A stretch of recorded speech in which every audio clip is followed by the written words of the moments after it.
There is a field in northern Germany. Today it is quiet. The heather grows low and purple across wide, flat ground. Birch trees lean at the edges of the clearing. If you did not know what had happened there, you might stop the car and call it beautiful. But you do know, and so you cannot. This is Bergen-Belsen, and what happened here, across roughly 5 years, in one of the most documented, and yet still incompletely understood episodes of the Second World War, changed the way the human race understood itself. Not because Bergen-Belsen was the largest camp, not because it was the most mechanically lethal, but because it was the camp the cameras saw.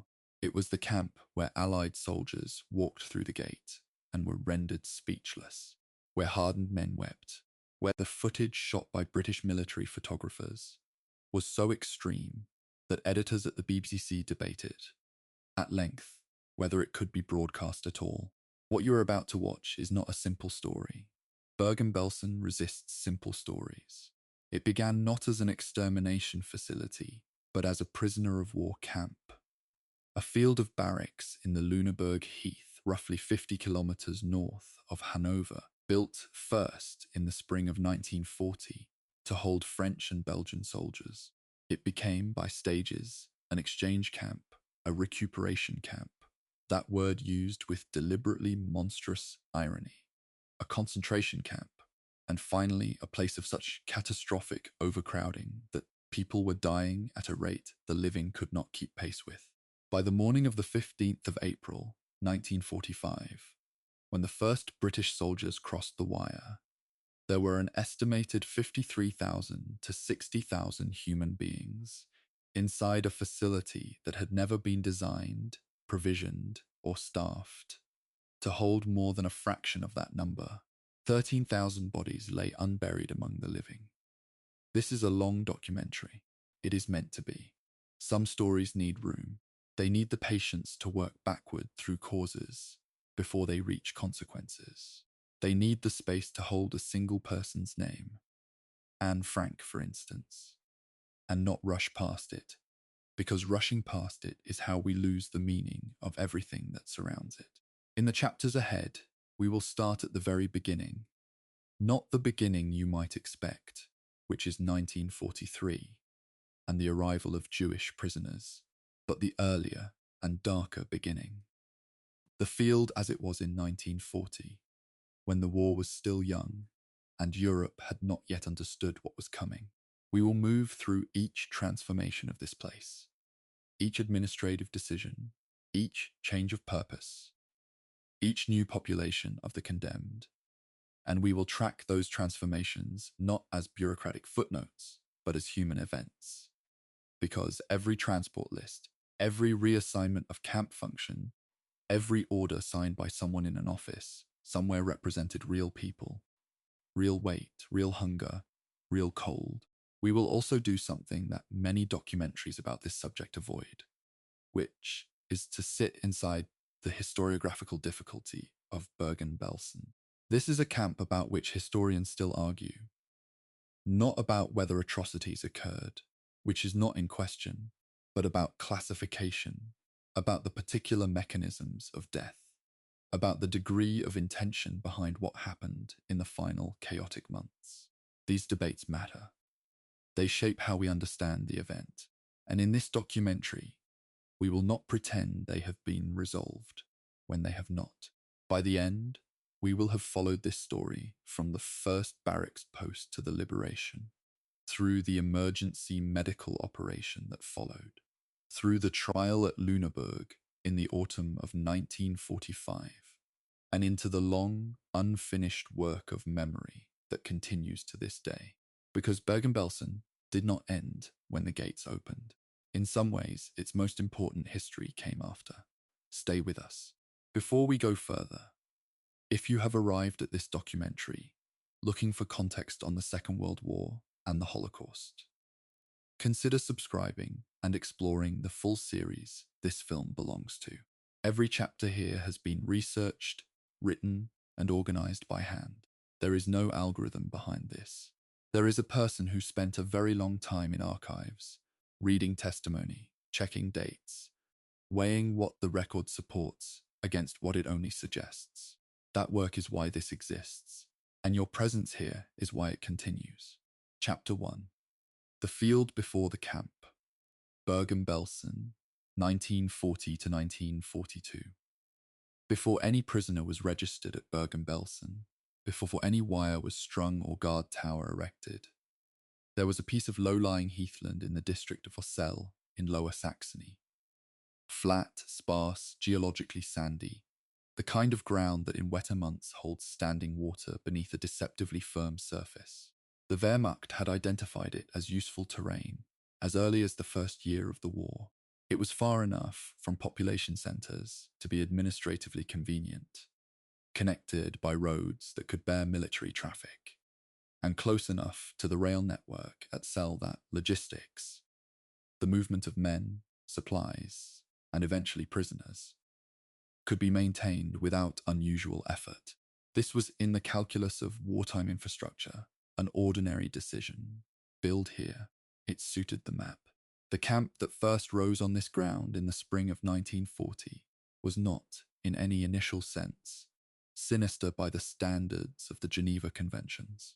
It was designated Stalag 311, the designation Stalag being a German contraction of Stammlager, meaning a standard prisoner of war camp for enlisted men. The first prisoners to arrive were French and Belgian soldiers captured during the rapid German advance through Western Europe in May and June of 1940. The campaign that would end with the evacuation at Dunkirk, the fall of Paris, and the armistice that handed much of France into German administration. These men came in groups, dust-covered and dazed, as all captured soldiers are. The camp was overcrowded almost from the start, as were most Wehrmacht prisoner facilities in that summer of sudden, enormous conquest.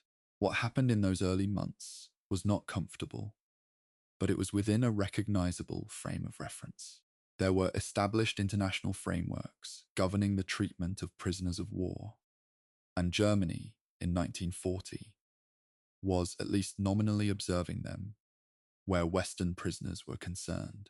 That caveat, Western prisoners, is important, and we will come back to it, because it defines one of the most catastrophic episodes in the entire history of this site. But in 1940, the men at Stalag 311 were French and Belgian, and they were processed, registered, and held. Many would spend years here. Some were eventually repatriated. The ground beneath their feet did not yet hold the weight it would later accumulate. Then came the summer of 1941, and everything changed. Not at Bergen-Belsen specifically, but at a strategic scale that would send its consequences rolling westward across the continent for the next 4 years. On the 22nd of June, 1941, Germany launched Operation Barbarossa, the invasion of the Soviet Union. The scale of the operation was unprecedented in the history of European warfare. 3 army groups advanced along a front stretching thousands of kilometers from the Baltic to the Black Sea.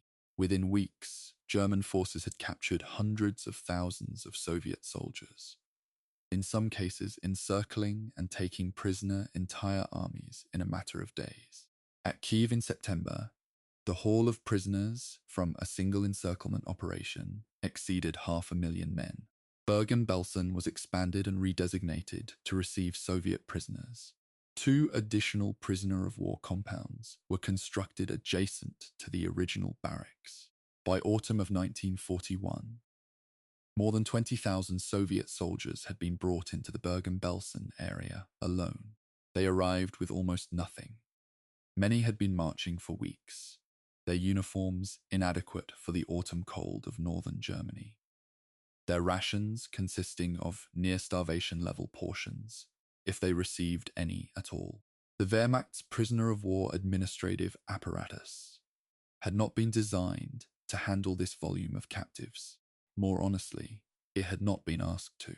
There is a substantial body of historical evidence suggesting that the catastrophic death rate among Soviet prisoners was not solely a function of administrative failure, but of deliberate policy informed by Nazi racial ideology, which classified Slavic peoples, and Soviet soldiers in particular, as racially inferior and ideologically dangerous. Whether one characterizes what followed as organized murder by neglect or as the predictable outcome of a deliberately under-resourced system, the result was identical.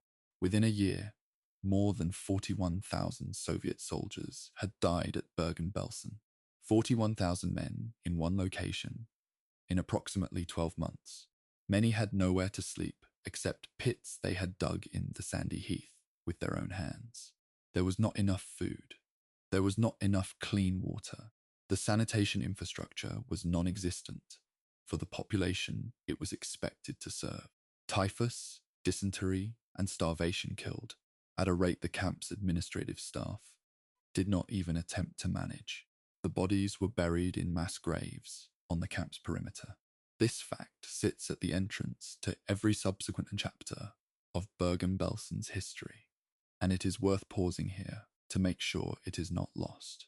When British soldiers entered this ground in April of 1945, they were not entering virgin territory. They were entering ground that had already been absorbing the dead for 4 years. The mass graves of Soviet prisoners of war, those men from 1941 and 42, lay beneath and around everything that would come later. Bergen-Belsen's capacity for death did not begin with the Jewish prisoners of 1943. It was already established in the ground itself, in the first winters of the war, when the world was not yet watching. By the late spring of 1942, the condition of the Soviet prisoner population had deteriorated to a point where the camp's original function was effectively over. Many were dead. The survivors were moved or transferred. The Wehrmacht retained some administrative presence, but the barracks stood largely emptied of their first population. The sandy earth already turned and turned again. There was a bureaucratic pause. The camp waited. It would not wait long. The war was moving into its next phase, and the administrators in Berlin were already debating what to do with a category of people they had spent years attempting to strip of everything: citizenship, property, identity, freedom. The question of what to do with Jewish prisoners who might have diplomatic or exchange value was beginning to generate paperwork in the Reich Security Main Office and in the Foreign Ministry. Someone, somewhere, was looking at a map, and on that map, there was a field in Lower Saxony, 50 kilometers north of Hanover, with a set of empty barracks and a road that connected to a railway. The field at Bergen-Belsen had a second act ahead of it, one that would dwarf the first in its scale of suffering and far exceed it in historical visibility. But the Soviet soldiers who died here between 1941 and 1942 deserved to be named first, to be acknowledged as the original dead of this ground, before the story moves, as it must, to what came after. They were soldiers and human beings. The earth here holds them still. Chapter 2. The Exchange Camp, Jewish Hostages, and the Machinery of a False Promise, 1943. In the spring of 1943, Heinrich Himmler, head of the SS and the man with primary operational control over the expanding concentration camp system, authorized a new use for the Bergen-Belsen site. The idea was, on its surface, almost bureaucratically mundane. Establish a camp to hold Jewish prisoners who might be of value in exchange negotiations with Allied or neutral powers. These were Jews who held foreign passports from Latin American countries, from Palestine, from neutral Spain, from the United States, or who had some diplomatic connection that might, in the calculus of German wartime diplomacy, be converted into a bargaining chip. The camp was formally designated an Osterlager, an exchange camp. It opened on the 10th of May, 1943, approximately 50 kilometers north of Hanover, on the same ground where Soviet prisoners had already been dying for nearly 2 years. The administrative logic of the exchange camp is worth understanding in some detail because it was genuinely unusual within the Nazi camp system. which by 1943 was predominantly oriented toward forced labor, and, at 6 sites in occupied Poland, systematic killing. Bergen-Belsen's exchange function represented a different kind of calculation. The Reich Foreign Ministry and the SS believed, or at least entertained the possibility, that certain Jewish prisoners could be traded to the Allies in exchange for German nationals held abroad, or for foreign currency, or for political concessions. This was not philanthropy. It was an attempt to extract material value from a population that the regime was simultaneously murdering elsewhere. The cynicism of this arrangement, holding people alive precisely because they might be useful as objects of negotiation while their families and communities were being killed, is one of the more precise illustrations of how the Nazi system operated, not as a single uniform machine, but as a tangle of competing priorities, each of which could produce, in specific circumstances, outcomes that were inexplicable without understanding the others. The camp's first Jewish prisoners arrived from the Netherlands in the autumn of 1943. They came predominantly through the Westerbork transit camp, the same facility through which Anne Frank and her family would pass, though not yet. These were Dutch Jews who held, or claimed to hold, foreign documentation, Palestine certificates, Latin American passports, some genuine, some purchased or forged in desperation. They were assigned a section of the camp designated the Sternlager, the Star Camp, so named because its prisoners were required to wear the yellow star on their clothing. Conditions here were, relative to much of the concentration camp system, not immediately lethal. Families were sometimes kept together. There was, in theory, a minimum food provision. This was not generosity. It was asset preservation. You do not destroy a hostage. Other sub-camps developed within the Bergen-Belsen complex across 1943 and into 1944, each defined by the administrative category of its prisoners. There was the Sonderlager, the special camp, which held Polish Jews who had obtained, often at enormous personal cost, certificates purporting to entitle them to emigrate to Palestine. There was a neutral camp holding Sephardic Jews from German-occupied Greece who held Spanish nationality documentation and were therefore, in theory, protected by diplomatic arrangements with Franco's Spain. There was a Hungarian camp created in the summer of 1944 to hold Hungarian Jews whose cases had been referred through the various negotiation channels that were, by that point in the war, generating enormous paperwork and almost no actual exchanges. The exchanges that did occur were few, and, from the perspective of the thousands waiting in the camp, agonizing in their rarity. A small number of prisoners were, in fact, eventually released, moved to neutral Switzerland in one documented instance, in exchange arrangements brokered through third parties. But these releases affected perhaps a few hundred people at most, against the thousands who waited, sustained by a bureaucratic fiction that had no realistic prospect of fulfillment for the vast majority. The promise of the exchange camp, that survival here was a waiting room rather than a terminus, was the cruelest kind of false hope, because it was occasionally, tantalizingly, real. The man appointed to administer the exchange camp in its early phase was a camp commandant named Adolf Haas. The historiographical record on Haas is somewhat thinner than on his successor. He administered Bergen-Belsen during its comparatively less catastrophic period, and did not become a household name in the way that Joseph Kramer would. What the record does support is that under Haas, the camp's conditions were severe, but not yet the absolute catastrophe they would become. Prisoner memoirs from the Sternlager in this period describe hunger that was chronic and debilitating, the psychological torture of enforced idleness and uncertainty, the grinding awareness that people you knew were being killed in other places, while you sat in a barracks waiting for a negotiation that might never come. But the mass dying had not yet begun. In parallel with the administration of Jewish prisoners, the Bergen-Belsen site retained a section that still functioned as a prisoner of war camp for a small residual population of non-Soviet POWs. This hybrid character, part prisoner of war camp, part concentration camp, part diplomatic holding facility, made Bergen-Belsen administratively unusual and complicates any simple classification of its role within the Nazi system. Historians have noted this complexity. The camp was not formally redesignated as a concentration camp under the administrative authority of the SS Economic and Administrative Main Office, the WW, until December of 1944.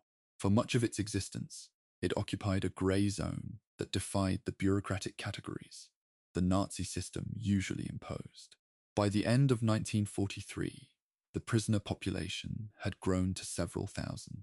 The physical infrastructure, barracks, latrines, fencing, had been expanded but remained chronically inadequate.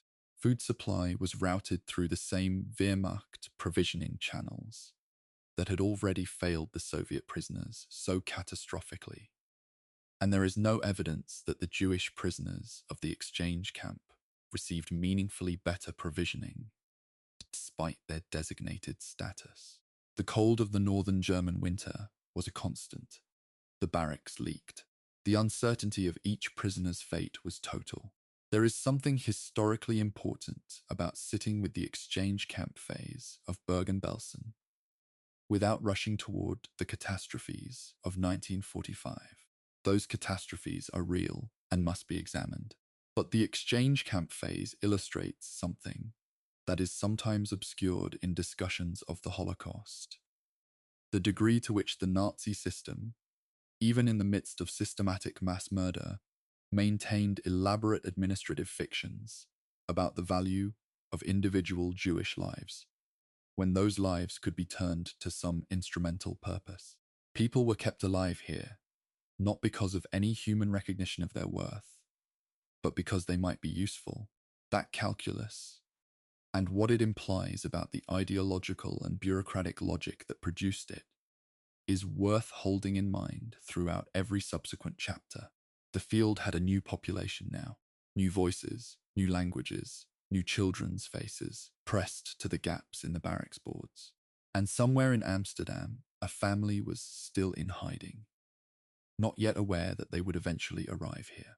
The exchange camp phase of Bergen-Belsen lasted approximately 2 years, overlapping with, and then being consumed by the events of 1944 and 1945, which no administrative category could contain or describe.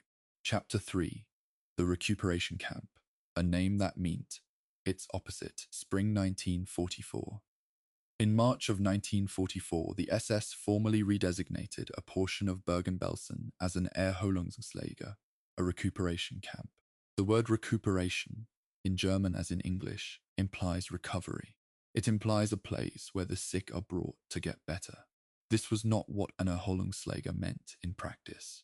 What the redesignation meant, in the operational language of the SS camp system, was that Bergen-Belsen would now receive prisoners from other concentration camps who were judged too sick or too debilitated to continue forced labor. In the economic logic of the SS, a prisoner who could not work had no productive value. The recuperation camp was where they were sent to be, in the terminology that circulated in internal SS correspondence. Written off.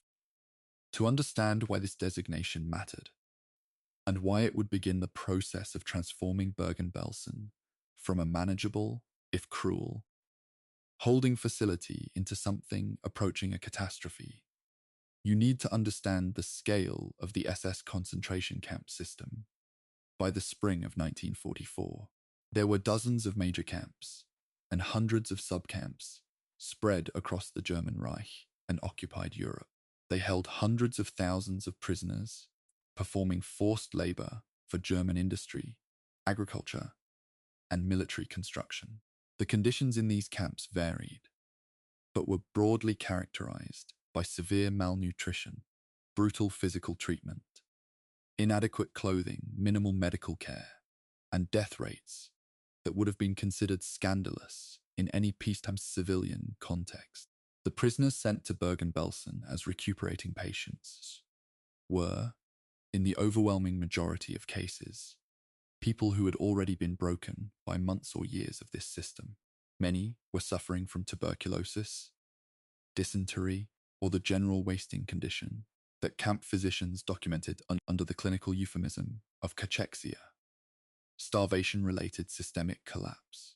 These prisoners arrived at Bergen-Belsen and were placed in a section of the camp that had inadequate medical facilities, insufficient food, and no meaningful capacity for the kind of treatment that might have actually helped any of them recover. The camp's water supply was unreliable.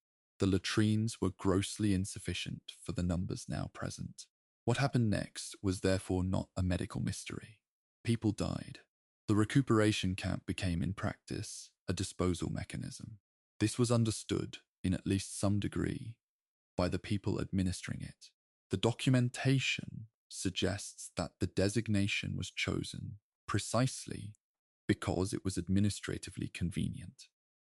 It allowed the movement of dying prisoners out of labor camps, where their deaths would create paperwork complications and interrupt production schedules, and into a facility where their deaths could occur at a distance from the machinery they were no longer useful in running. The prisoner population at Bergen-Belsen began to climb rapidly from this point. From approximately 7,300 prisoners in July of 1944, the population rose to roughly 15,000 by December of that year. Each month brought new transports.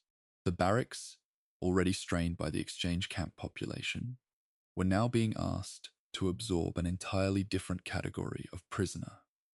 People who were not diplomatic assets, not hostages with potential exchange value, but simply the discarded remnants of a labor system that had used them up. They arrived confused and frightened and sick, often from camps hundreds of kilometers away, having traveled in conditions that were, even by the degraded standards of wartime rail transport, exceptional in their cruelty. The administrative tension between the exchange camp population and the recuperation camp population created difficulties that the camp's management never resolved. The Sternlager prisoners, the Dutch Jews and others held as potential exchange assets, occupied a different administrative category from the newly arriving sick prisoners, but they shared the same physical space, the same water supply, the same latrines, the same inadequate food distribution system. As the recuperation camp section expanded, the conditions for everyone in the complex deteriorated. Infectious disease does not respect administrative subcategories. The boundary between prisoner with potential diplomatic value and prisoner being stored for death became increasingly meaningless as the camp's infrastructure buckled under the weight of numbers it was never designed to sustain. It was in this period, the late spring and summer of 1944, that the broader context of the war began to bear directly on Bergen-Belsen in ways that would determine everything that followed. On the 6th of June 1944, the Western Allies landed on the coast of Normandy. 3 weeks later, the Soviet summer offensive, Operation Bagration, began to tear apart the German Army Group Center along a front extending hundreds of kilometers into occupied Soviet territory. By August, Soviet forces had crossed into the Baltic states. By September, they were approaching the pre-war borders of Poland. The German concentration camp system in occupied Eastern Europe was suddenly close to the front lines, and the SS, which had spent years building and operating these facilities, began the process of deciding what to do with their prisoners. The answer, developed in autumn of 1944 and implemented with increasing desperation through the winter and into the spring of 1945, was to move the prisoners westward, to evacuate the camps, to march the prisoners, or pack them onto trains, or load them onto ships, and pushed them deeper into the shrinking interior of the Reich, away from the advancing Soviet armies, away from the cameras and questions that liberation would inevitably bring. This decision, the evacuation of the eastern camps, is the direct cause of what Bergen-Belsen became in the final months of the war. Without it, the camp would have remained a significant but relatively bounded atrocity. Because of it, the camp became something the world had not seen before and has not managed to forget since. By December of 1944, the administrative fiction of the Erholungslager was formally abandoned. The SS Economic and Administrative Main Office redesignated Bergen-Belsen as a full concentration camp. The commandant, Adolf Haas, was replaced by an SS officer named Josef Kramer, who transferred to Bergen-Belsen from Auschwitz-Birkenau, where he had served as commandant and had overseen the gassing operations in the Birkenau subcamp. Kramer was, in every documented sense, a career administrator of organized violence. Not a man who had stumbled into his role, but someone who had been promoted through it, who had demonstrated competence at each stage of the system's most extreme functions, and who arrived at Bergen-Belsen in December of 1944, at precisely the moment when the camp was about to receive a volume of human suffering that even he would prove unable to manage. The recuperation camp phase of Bergen-Belsen does not receive as much historical attention as the liberation in April of 1945. It is less visually dramatic. There are fewer iconic images. But it is the phase in which the administrative and physical conditions for the catastrophe were established, in which the camp's infrastructure was degraded to a point of irreversibility, in which the population crossed a threshold that the water supply and food provisioning could not support, in which the disease environment that would kill thousands in the coming months was seeded and allowed to develop unchecked. The spring of 1944 is, in this specific sense, when Bergen-Belsen was committed to what it would become. Chapter 4. The evacuations begin, the death marches and the flooding of Bergen-Belsen, autumn and winter 1944. The autumn of 1944 was, for the prisoner populations of the Eastern European concentration camps, a period of terrible transformation. The war's momentum had shifted decisively. Soviet forces were pressing westward, across the broad plains of occupied Poland. American and British forces had broken out of Normandy and were advancing into Belgium and the Netherlands. The ring around the Third Reich was contracting from multiple directions simultaneously, and the men responsible for the camp system were acutely aware of what Allied forces might find when they reached the eastern camps. The evacuations from the eastern camps began piecemeal in the autumn of 1944 and accelerated into a vast, chaotic movement of human beings in January and February of 1945. From Auschwitz alone, which by the late autumn of 1944 still held hundreds of thousands of prisoners, the SS marched approximately 56,000 people out of the camp complex between the 17th and 21st of January, 1945.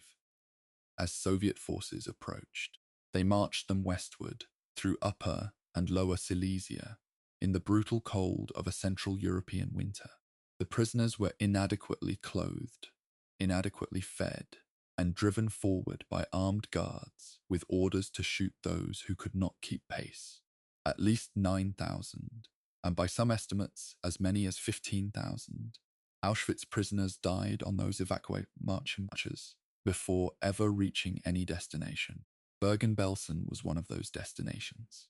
From the autumn of 1944 onward, transports began arriving from camps across the eastern occupied territories. Not just from Auschwitz, but from Stutthof, from Dora Mittelbau, from camps in the Baltic states, from facilities across Poland and Hungary. The people on these transports were already, in the vast majority of cases, severely compromised in their physical condition. They had been in the camp system for months, in some cases years. They had survived selections, forced labor, starvation rations, and beatings. They had then survived the death marches themselves, which meant, by definition, that they were among the physically stronger individuals in their groups, because the weaker had died on the road. And yet, when they arrived at Bergen-Belsen, they entered a facility that was already beyond its capacity to receive them. The camp's population numbers during this period require careful attention because they define the scale of what Bergen-Belsen was being asked to absorb. From a population of approximately 15,000 in December of 1944, the camp grew to somewhere between 30 and 40,000 prisoners by the end of January 1945. By mid-March of 1945, the Arolsen Archives administrative records document 47,834 prisoners within the camp's boundaries. By the time of liberation on the 15th of April, estimates range between 53,000 and 60,000. The camp's physical infrastructure, its barracks, its latrines, its water supply, had been designed and built for a small fraction of this number. Joseph Kramer, who had taken command in December of 1944, sent communications to his superiors requesting additional supplies, additional food, additional construction materials. The historical record on these communications is imperfect, but the general pattern they suggest is one of an administrator whose requests were ignored or denied. Not because the SS bureaucracy was unaware of the conditions at Bergen-Belsen, but because the entire Third Reich was, by early 1945, in a state of organizational collapse that made the provision of food and materials to a concentration camp a low operational priority.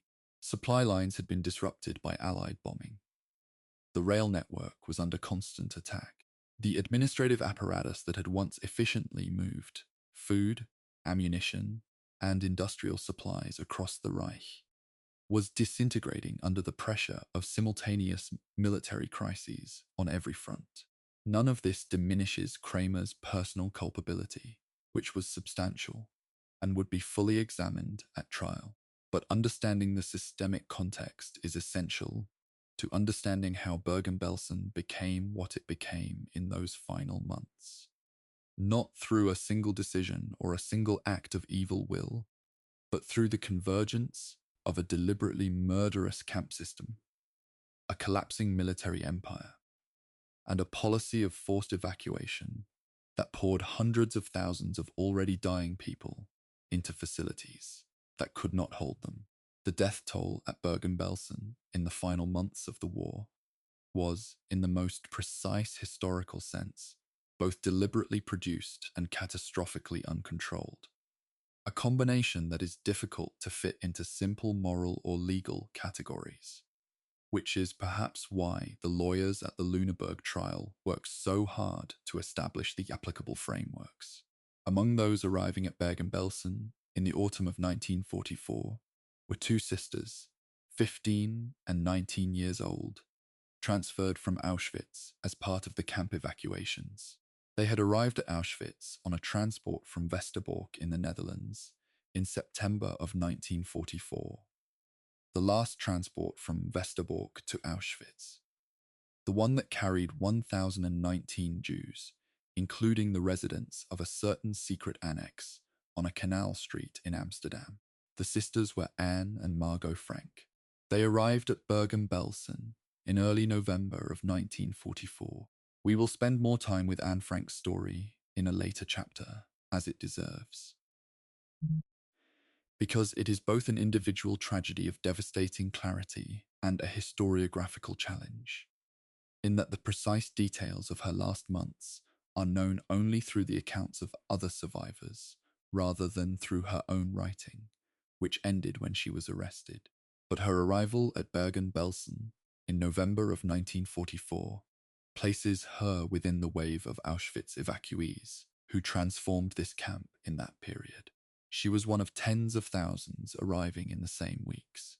She was also, though neither she nor anyone else could have known it, one of the most consequential people who would ever set foot in this place. The tent camp, an additional section constructed to handle the overflow of new arrivals, was established in the late summer of 1944. It held Polish civilian prisoners who had been sent to Bergen-Belsen following the brutal suppression of the Warsaw Uprising. A severe storm in late autumn destroyed much of the tent section, leaving its prisoners without shelter in the northern German winter. The bodies were found frozen. There was no adequate emergency response. The administration did not have the resources for one, or did not prioritize deploying the resources it had. By January of 1945, the character of Bergen-Belsen had shifted completely. The exchange camp logic, the diplomatic fiction of the Osttauschlager, was effectively over. The camp was now, in its dominant function, a terminus for the evacuation movement, a place where the eastern camps were emptying their populations as the Red Army closed in. And those populations arrived sick, frozen, starving, and carrying the infectious disease vectors that would, in the overcrowded and unsanitary conditions of Bergen-Belsen, produce one of the worst typhus epidemics in modern European history.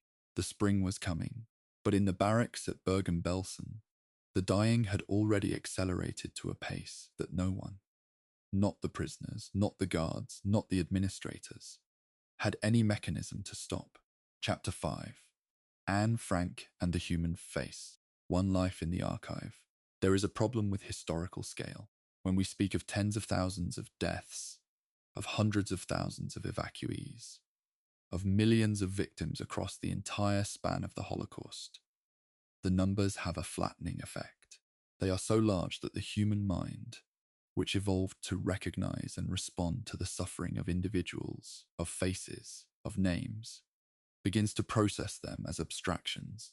This is not a moral failure, it is a cognitive one.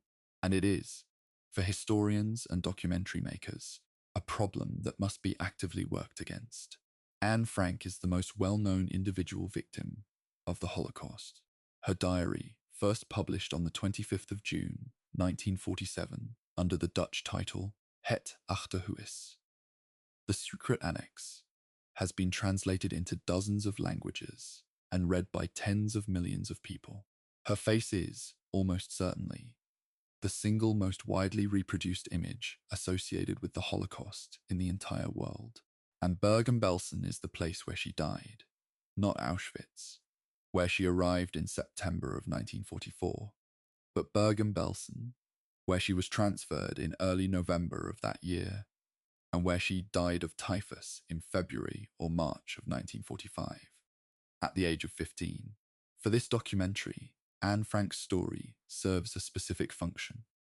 She is the individual name that holds the scale of Bergen-Belsen in place. She arrived in the same wave of Auschwitz evacuees who transformed the camp in late 1944.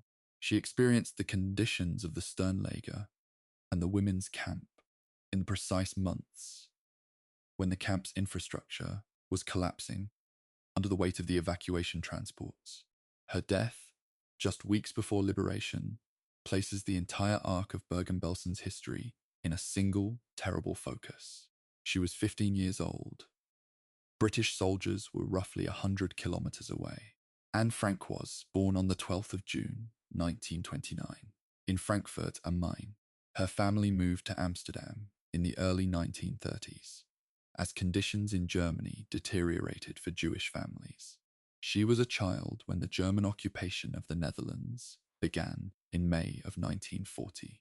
She went into hiding with her family, her parents Otto and Edith, her sister Margot, and 4 other people, in the concealed rooms behind a bookcase in a building on the Prinsengracht Canal in Amsterdam in July of 1942. She was 13 years old. She kept a diary. She wrote about fear, about boredom, about friendship, about ambition, about the specific texture of a childhood being lived in a concealed space. While the world outside went entirely wrong, on the 4th of August, 1944, the hiding place was discovered. An SS sergeant named Karl Silberbauer led the operation. The Franks and the other 4 residents of the secret annex were arrested, processed through Westerbork transit camp, and placed on a train transport to Auschwitz on the 3rd of September 1944. It was the last transport from Westerbork to Auschwitz. 1,019 people were on it. Anne Frank wrote nothing about Auschwitz. She had no paper. The diary ended when she was arrested.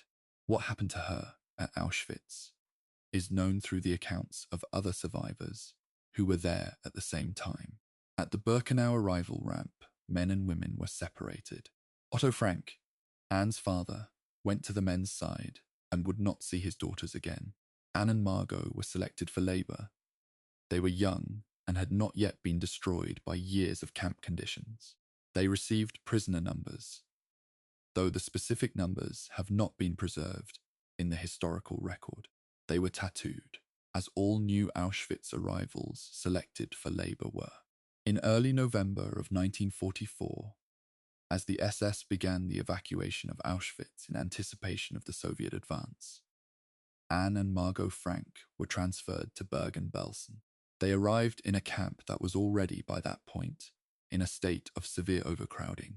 The autumn of 1944 was the beginning of the collapse period, the point at which the camp's water supply was increasingly unreliable. Food distribution was breaking down, and the disease environment was deteriorating. The sisters were placed in the women's camp. The weeks that followed, November, December of 1944, January of 1945, February, are documented through the accounts of women who were in Bergen-Belsen at the same time and survived. These accounts describe conditions of profound suffering. The barracks were overcrowded beyond any reasonable measure. Sleeping space was a fraction of what any health standard would require. Food was desperately scarce. The latrines were inadequate and frequently unusable. Lice were everywhere. And lice are the vector for typhus, which was already circulating in the camp by late 1944 and would reach epidemic proportions in the first months of 1945. Survivor accounts describe seeing Anne Frank in the camp during this period. She was noted as thin, weakened, aware that her mother had died. Edith Frank had died at Auschwitz in early January of 1945. The accounts describe her as still recognizable as the person they had known, but diminished in ways that the conditions of Bergen-Belsen made inevitable. Her sister Margot was also ill. The typhus epidemic was accelerating. In February or March of 1945. The precise date is not documented in the surviving records. Both Margot and Anne Frank died. Margot first, then Anne, within days of each other. British soldiers liberated Bergen-Belsen on the 15th of April, 1945. 6 weeks. 6 weeks separated the death of Anne Frank from the liberation of the camp where she died. This interval is one of the most discussed and most emotionally freighted facts in the entire history of the Second World War. It is, in one sense, simply a fact: the timing of the Allied advance, the timing of the disease, the timing of death. In another sense, it is a kind of precise measurement of what the delay in liberation cost, not just for Anne Frank, but for the thousands of others who died in those final weeks. Otto Frank, Anne's father, survived Auschwitz. He was liberated by Soviet forces on the 27th of January, 1945.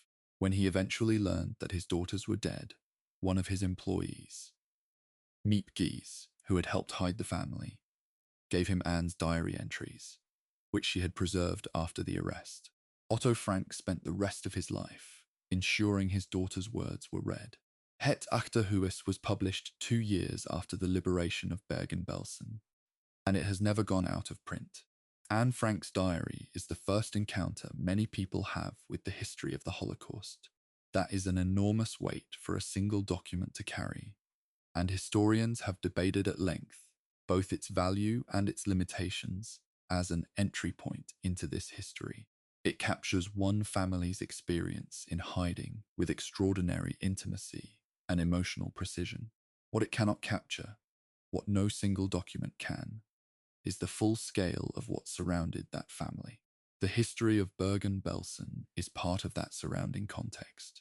The camp that appears at the end of Anne Frank's story is not incidental to the story. It is the destination that the entire machinery of occupation, deportation, and evacuation was building toward. Step by step, for the 4 years the family spent in hiding and in transit. She wanted to be a writer. She wrote that down. She wanted, after the war, to publish a book about life in the secret annex. The diary she kept became something she never intended it to be. Not a planned work, but a survival artifact. The document that stood in place of the writer who did not survive. Bergen-Belsen took the writer. It could not take the words. Chapter 6. Collapse. The final months, January to April 1945. In January of 1945, the administrative fiction that Bergen-Belsen could function as a managed facility of any kind effectively ended. The camp was no longer processing prisoners through an orderly system. It was receiving an unmanageable flood of human beings from a disintegrating empire. And the gap between what the camp could provide and what the arriving population needed was so large that no administrative intervention, even a fully competent and genuinely motivated one, which the SS administration was not, could have closed it in the time available. The numbers are the beginning of understanding this period, even though they are inadequate to contain it. In January of 1945, the camp's population stood at somewhere between 20,000 and 30,000. By the end of February, it was above 40,000. By mid-March, the Arolsen archives document 47,834 registered prisoners. By early April, the number may have exceeded 60,000. These figures require context.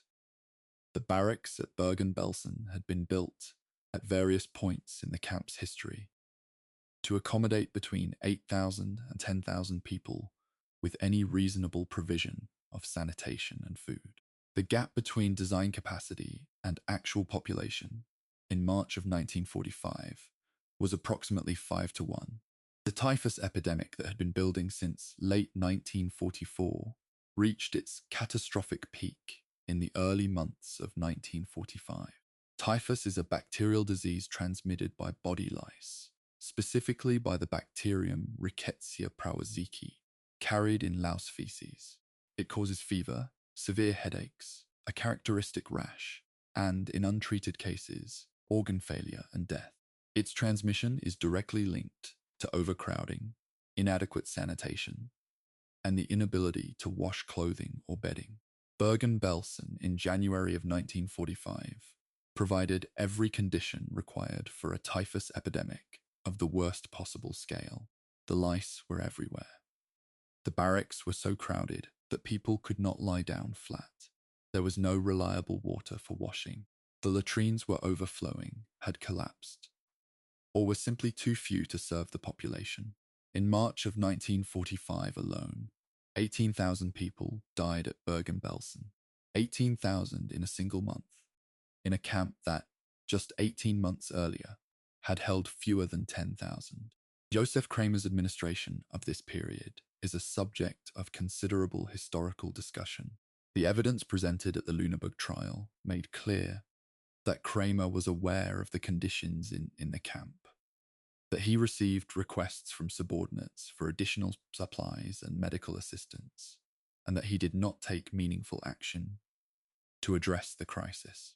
Whether this represented active indifference, ideological endorsement of the dying, or the paralysis of an administrator confronting a situation beyond any administrative solution, is a question the court did not resolve with complete clarity.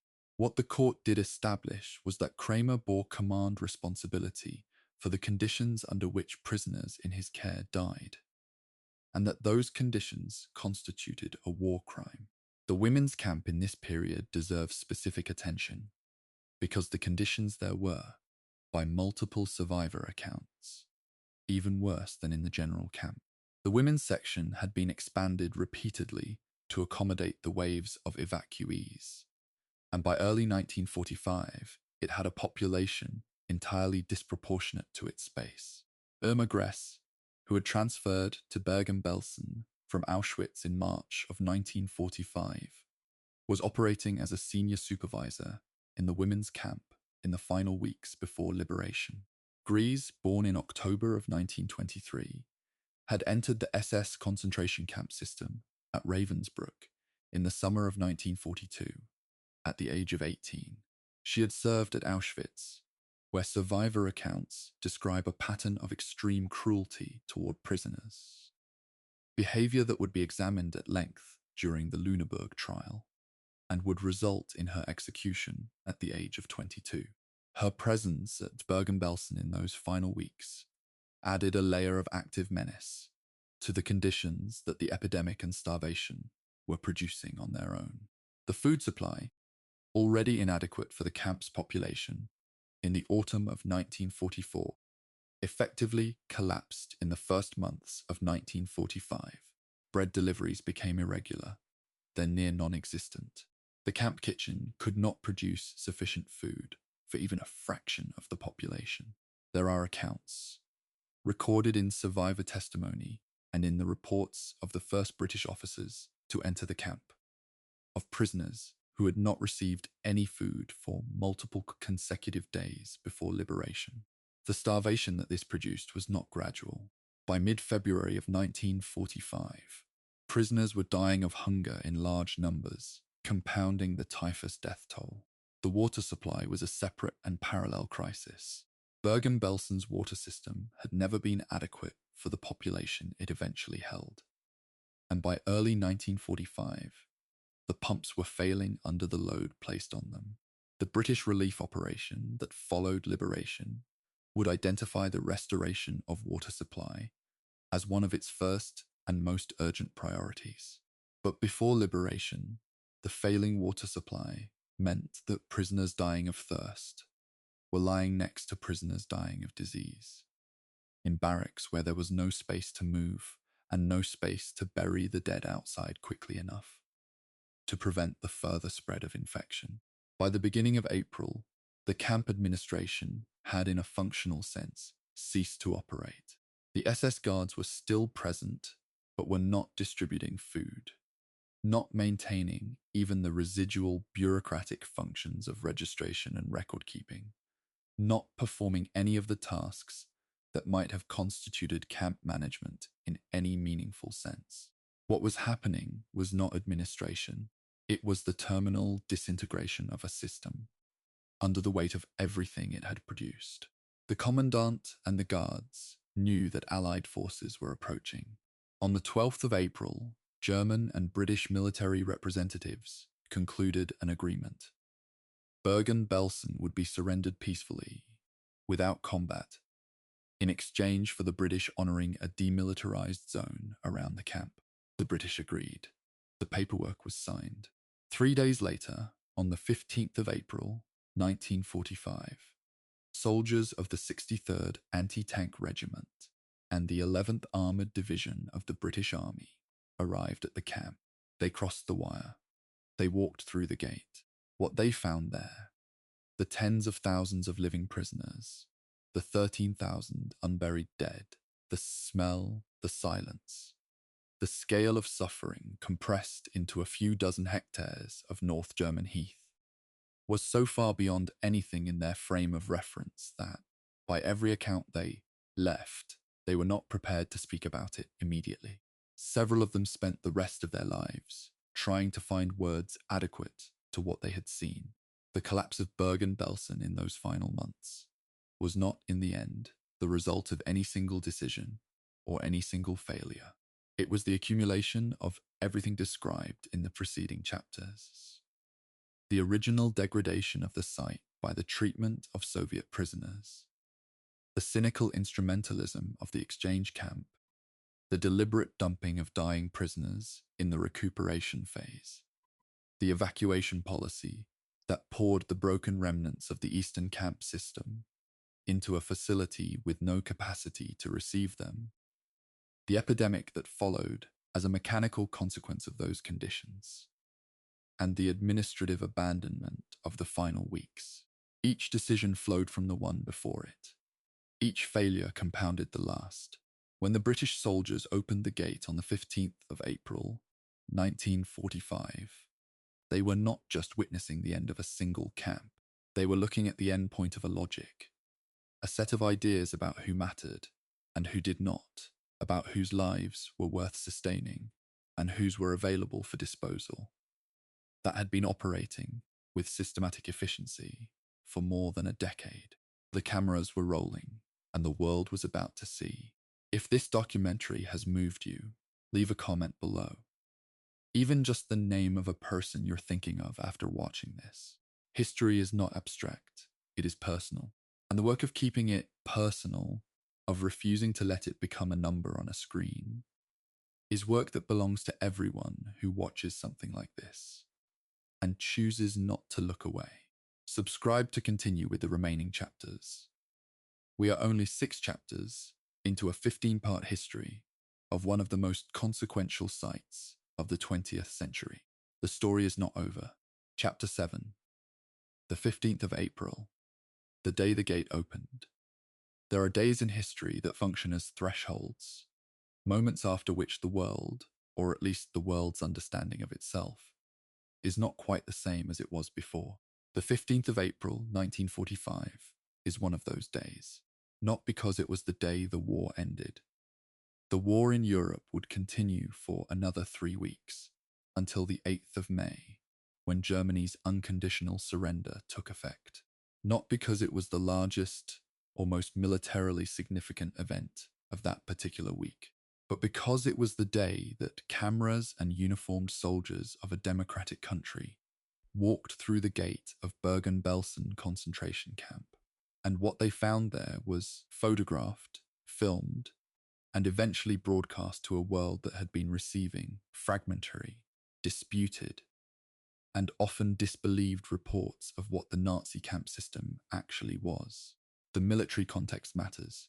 By April of 1945, the British Second Army was advancing through northern Germany at a pace that reflected the general collapse of organized German resistance in the Western Theatre. The 11th Armored Division, a formation that had fought from Normandy through Belgium, the Netherlands, and into Germany, was moving through the Lüneburg Heath. Intelligence reports had indicated that there was a large prisoner camp in the area of Bergen, near the town of Celle. But the full scale of what was inside was not known to the commanding officers.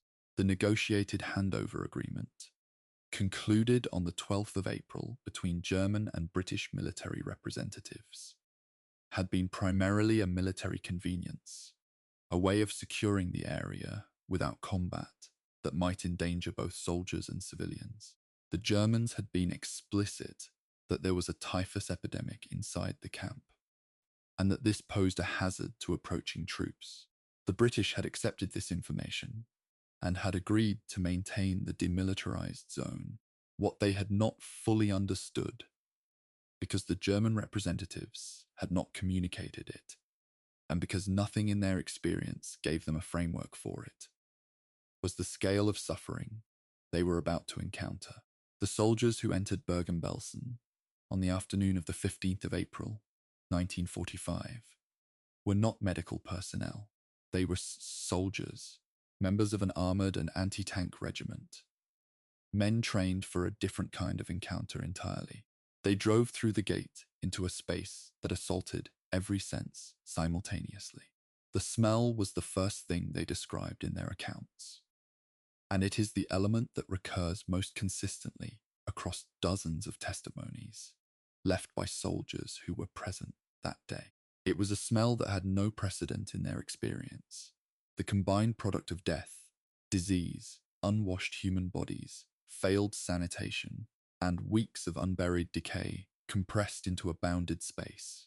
Several accounts record soldiers stepping out of vehicles, taking in what they were seeing, and being unable to move for a period of time. This was not cowardice. It was the straightforward cognitive difficulty of processing a sensory and visual environment for which nothing in ordinary human life provides preparation. What they saw in the specific practical terms that their reports recorded, was this: approximately 55,000 to 60,000 living prisoners, the majority of them severely emaciated, many unable to stand, a significant proportion in the final stages of typhus or starvation. They saw barracks built for a few hundred people containing more than 1,000, with prisoners lying on multi-level wooden bunks, so close together that there was no meaningful space between bodies. They saw, in the open ground between the barracks, approximately 13,000 unburied bodies, people who had died in the days and weeks before liberation, and whose corpses had not been removed because neither the SS administration nor any prisoner had the capacity to do so. The bodies were not in rows. They were simply where people had fallen or been placed when they could no longer be moved. Some were partially covered, most were not. The soldiers organized themselves. This was what soldiers do. The immediate priority was medical, identifying the living, assessing their conditions, establishing what resources were available. The first British medical officer to assess the camp, working through an interpreter, found a situation so comprehensively beyond any field medical experience that his initial reports read almost as clinical detachment masking, complete shock. The camp had a prisoner infirmary building, but it was overwhelmed, understaffed by prisoner doctors who had themselves been living on starvation rations for months and had no medicines, no clean water, no surgical supplies of any kind. The number of people requiring immediate medical intervention was in the tens of thousands. The number of qualified medical personnel on site in those first hours was in the single digits. The decision was made immediately to summon additional medical support. The British Second Army's Logistics and Medical Command began moving additional units toward Bergen-Belsen within hours of the liberation. But those units were not yet there. For the first night, the night of the 15th to 16th of April, 1945, the soldiers who had opened the gate were, essentially, standing in the middle of an unmanageable medical and humanitarian crisis, with no resources adequate to address it. They could not feed tens of thousands of people. They did not have the food. They could not provide water. The pumps were still failing. They could not immediately bury the dead. 13,000 bodies require equipment, labor, and time that did not exist in those first hours. What they could do, and what several soldiers described doing, was move among the living, speak to them. In some cases, offer what food they personally carried. Make the gesture of human recognition, of looking at a person, acknowledging that person, treating the person as a person, that had been systematically denied to every prisoner in the camp for the duration of their imprisonment. These gestures were not solutions. They were not in any medical sense useful. But survivor accounts of liberation consistently described the importance of these first human encounters. The moment when someone in a uniform that was not an SS uniform walked toward you and looked at you as though you mattered. Among the prisoners who were alive on the 15th of April was a population so varied in its composition that it constituted, in itself, a kind of compacted history of the Nazi camp system. There were Dutch Jews from the original exchange camp transports of 1943 who had been in Bergen-Belsen for more than a year. There were Polish Jews who had survived the Auschwitz selections and the death marches of January 1945. There were Greek Jews who had arrived from Auschwitz-Birkenau via the evacuation transports. There were prisoners from Dora Mittelbau, from Stutthof, from Neuengamme, from camps in Hungary and the Baltic states. There were, in the Star Camp section, a residual group of the exchange camp prisoners who had maintained slightly better conditions than the rest of the camp, and who were, relatively speaking, stronger, though stronger in the context of Bergen-Belsen in April of 1945, is a deeply relative term. The film crews arrived within days. The British Army Film and Photographic Unit dispatched cameramen and photographers to Bergen-Belsen almost immediately after liberation, understanding, or being instructed by command, that a visual record of what had been found here was both important and urgent.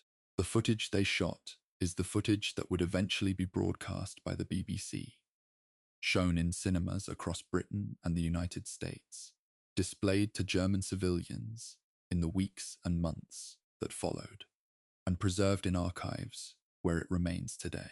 It is footage that was controversial at the time of its broadcast, not because its authenticity was seriously disputed by anyone who examined the evidence, but because editors and broadcasters debated whether the scale of what it depicted was so extreme as to exceed the audience's capacity to absorb it. They broadcast it. They were right to. In the days following liberation, as more British military personnel arrived, and the first outline of an emergency relief operation began to take shape, the camp's SS administration, Kramer, Grease, and approximately 85 other SS officers and guards, was taken into custody. Kramer was arrested on the 15th of April itself, reportedly found at his desk, apparently expecting some form of military protocol to govern his situation. He would later be described by British officers who encountered him as calm, bureaucratic, and apparently untroubled by the environment he had been administering.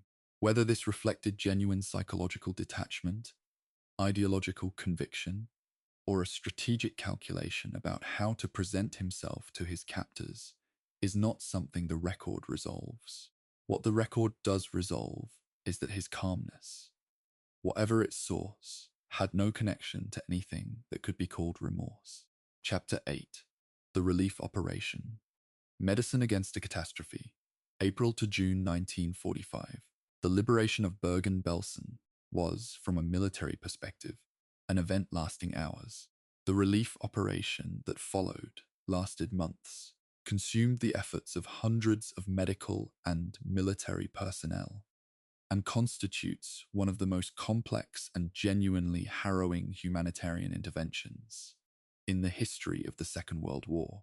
It is also, in most popular accounts of Bergen-Belsen, the least examined phase of the story, because it is technical, incremental, and difficult to reduce to a single dramatic image. But it is the phase in which the question of whether the living could be saved was actually answered. And the answer cost enormous effort and did not come without its own terrible losses along the way.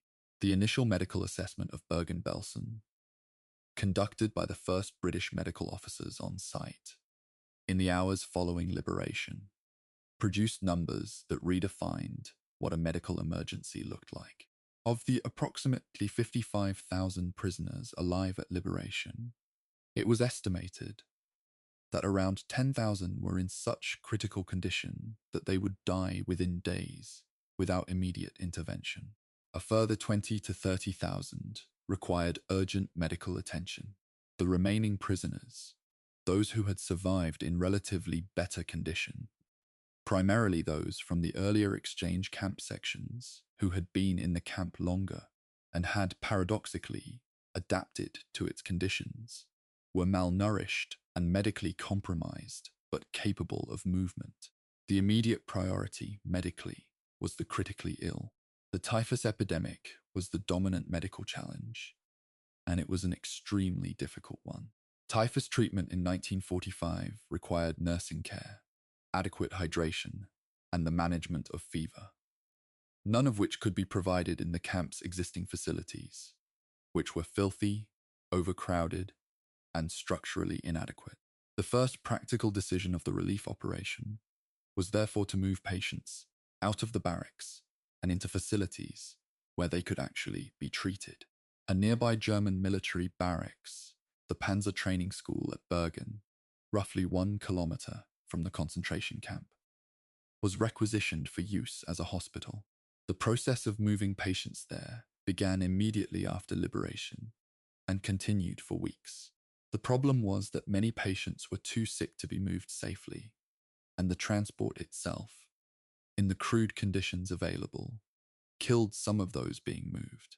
The British Army brought in the Royal Army Medical Corps in strength, and within days of liberation had established triage systems, begun the distribution of food and water, and started the process of delousing, which was essential because the lice population in the camp was a direct ongoing typhus transmission risk.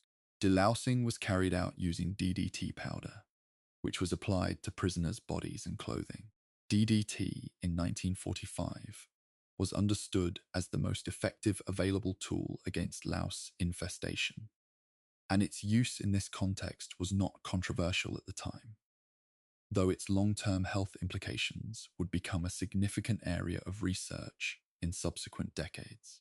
The delousing operation was massive in scale. It had to be applied to tens of thousands of people and was carried out under conditions that were physically and emotionally demanding for everyone involved. The food situation required extraordinary care, one of the most distressing findings of the early relief period, and one that the medical staff recognized from their knowledge of starvation physiology, was that feeding severely malnourished people the wrong kind of food, or feeding them too quickly, could kill them.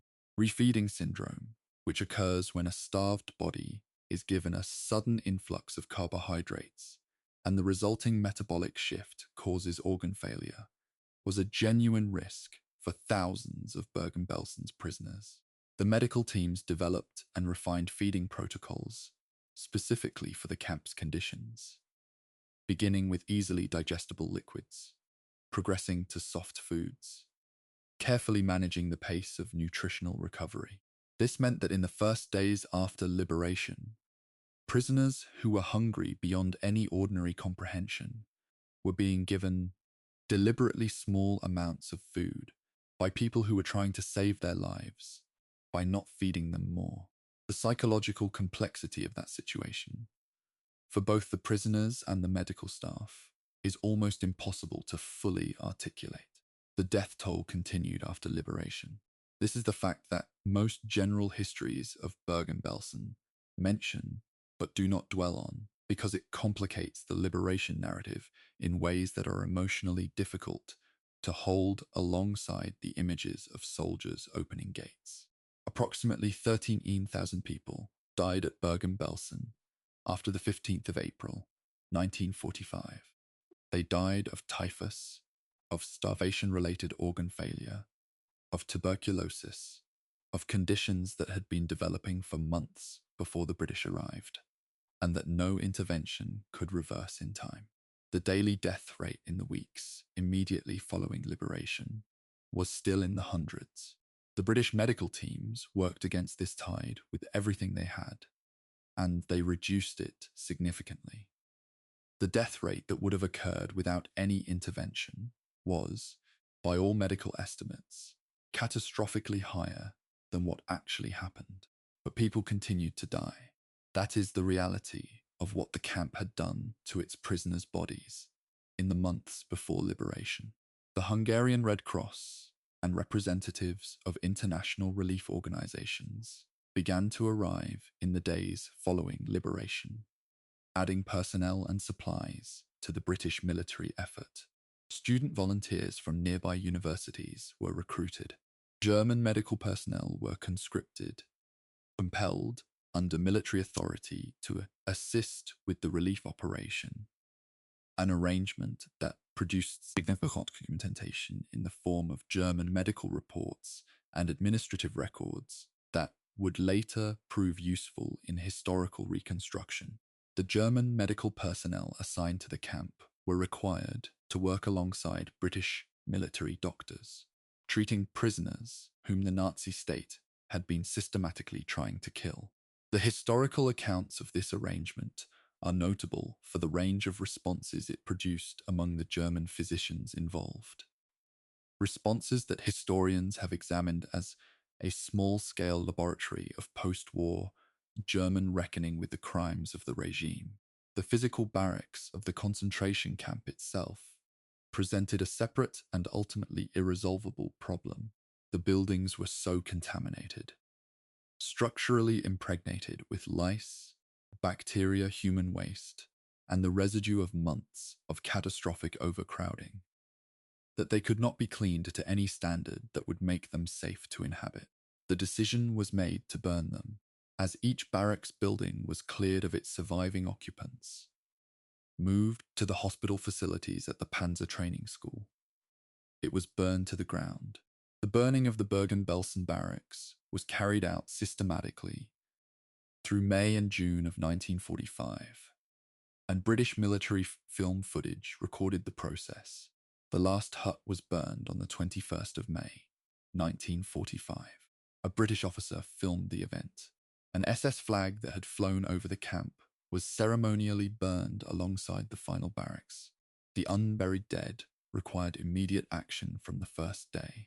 13,000 bodies, decomposing, disease-carrying, and in conditions that posed an ongoing public health hazard, could not remain where they lay.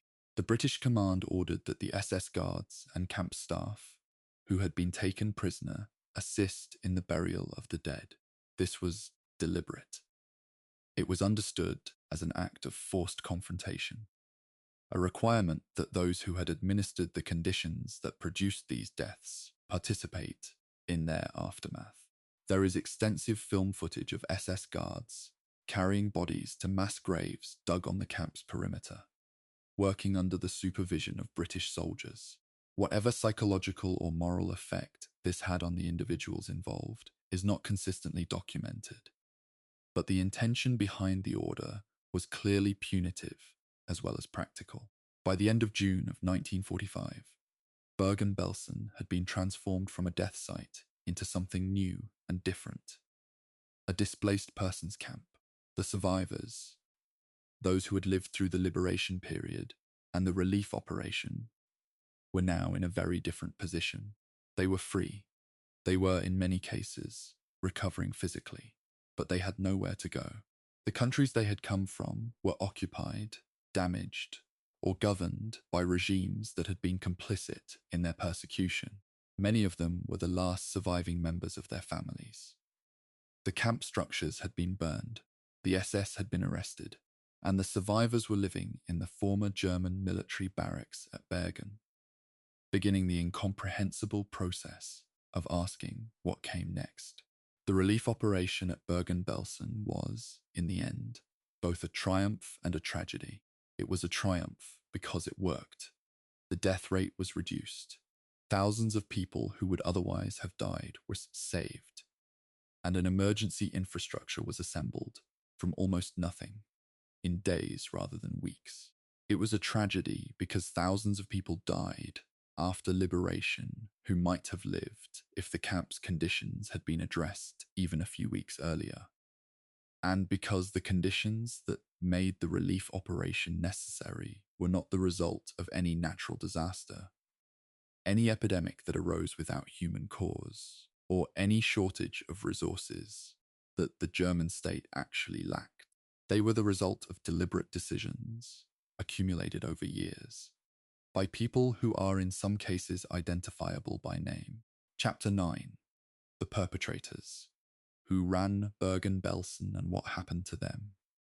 There is a tendency in histories of the Holocaust and of individual camps like Bergen-Belsen to concentrate overwhelmingly on the victims and to treat the perpetrators as a kind of undifferentiated mass of evil, interchangeable in their cruelty, uniform in their psychology, devoid of individual character beyond the crime. This is understandable as a moral response to what they did. It is less useful as a historical response, because the perpetrators were, in fact, individuals with specific biographies, specific roles, specific degrees of knowledge and agency, and specific legal and moral responsibility for specific acts.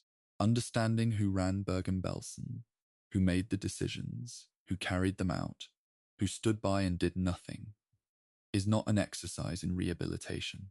It is an exercise in accountability, which requires precision. Josef Kramer was born on the 10th of November 1906 in Munich. He joined the SS in 1931, 2 years before Hitler came to power, and entered the concentration camp system as a guard at Dachau in 1934. His career thereafter followed the trajectory of a successful SS administrator: steady promotions, transfers between camps, increasing levels of command responsibility. He served at Sachsenhausen, at Mauthausen, and at Auschwitz. At Natzweiler Struthof, a camp in Alsace, he served as commandant during the period when the camp received the bodies of Jewish prisoners who had been killed for a skeleton collection commissioned by SS scientists at the University of Strasbourg, a fact established at trial and documented in the Nuremberg record. He arrived at Auschwitz-Birkenau as commandant in May of 1944, at precisely the moment when the deportation and killing of Hungarian Jews, the largest single deportation action of the entire Holocaust, was being planned and executed. He transferred to Bergen-Belsen in December of 1944. Kramer's defense at the Lüneburg trial was, in essential outline, the defense of the bureaucrat. He had followed orders. He had been unable to obtain adequate supplies. The conditions in the camp were the result of circumstances beyond his control. The prosecution's response to this defense was methodical and detailed. It established that Kramer had issued orders for the brutal treatment of prisoners, that he had been personally present during acts that constituted war crimes, and that his claim of helplessness in the face of supply shortages was contradicted by evidence that he had made no serious attempt to use available channels to obtain relief for the prisoners in his care. The tribunal found him guilty. He was hanged on the 13th of December, 1945, at Hameln Prison. Irma Gries was 21 years old when she was executed. She had been born in October of 1923 in Vreschen in Mecklenburg, one of 5 children in a farming family whose mother died of suicide when Irma was 12. She left school at 14 and, after an unsuccessful attempt to enter nursing, which was blocked because of her application to the SS, which the nursing authorities apparently recognized as incompatible, she entered the SS Helferinnen as an auxiliary guard and was assigned to Ravensbrück in 1942. She served at Auschwitz-Birkenau as a senior supervisor, Oberaufseherin, in the women's camp from 1943 onward, transferring to Bergen-Belsen in March of 1945 with Kramer. The testimony against her at Lüneburg was extensive. Survivors described a pattern of systematic cruelty, beatings, the use of a whip, the setting of dogs on prisoners, participation in selections at Auschwitz that sent women and children to the gas chambers. Gries's execution has generated a disproportionate amount of attention in the decades since the trial, some of it morally serious and some of it not. There is a recognizable cultural tendency to find female perpetrators more interesting, more shocking, or more inexplicable than male ones, as though violence committed by women requires a special category of explanation that violence committed by men does not. Historians have pushed back against this tendency, arguing that it reflects gender assumptions more than historical insight.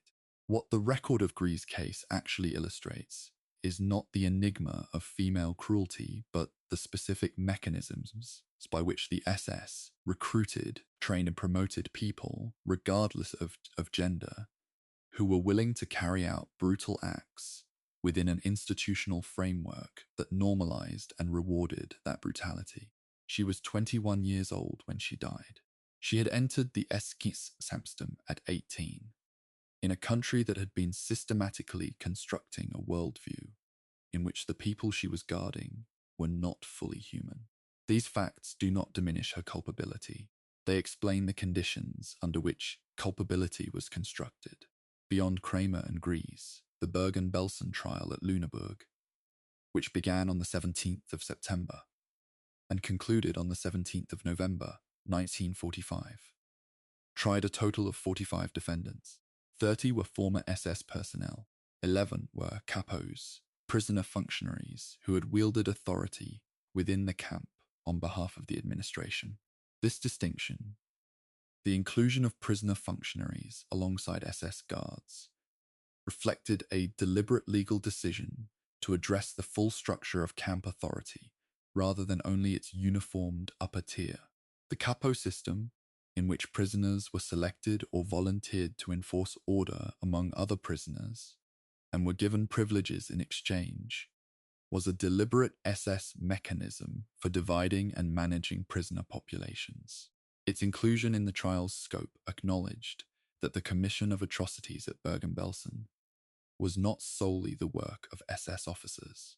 Of the 45 defendants, 11 were sentenced to death. 19 received prison sentences ranging from 1 year to life imprisonment. 14 were acquitted. The verdicts have been examined by legal historians in considerable detail. The acquittals, in particular, have generated ongoing discussion. Some historians argue that the evidentiary standards applied were appropriately rigorous and that the acquittals reflected genuine gaps in the evidence, while others argue that the standards set a precedent that made subsequent prosecution of camp personnel unnecessarily difficult. The trial was conducted under British military law rather than the international framework that would govern the Nuremberg trials, and its procedures and standards differed from both Nuremberg and subsequent civilian trials in ways that legal historians continue to analyze. There were individuals connected to Bergen-Belsen whose roles were significant but who did not face trial or were tried in separate proceedings.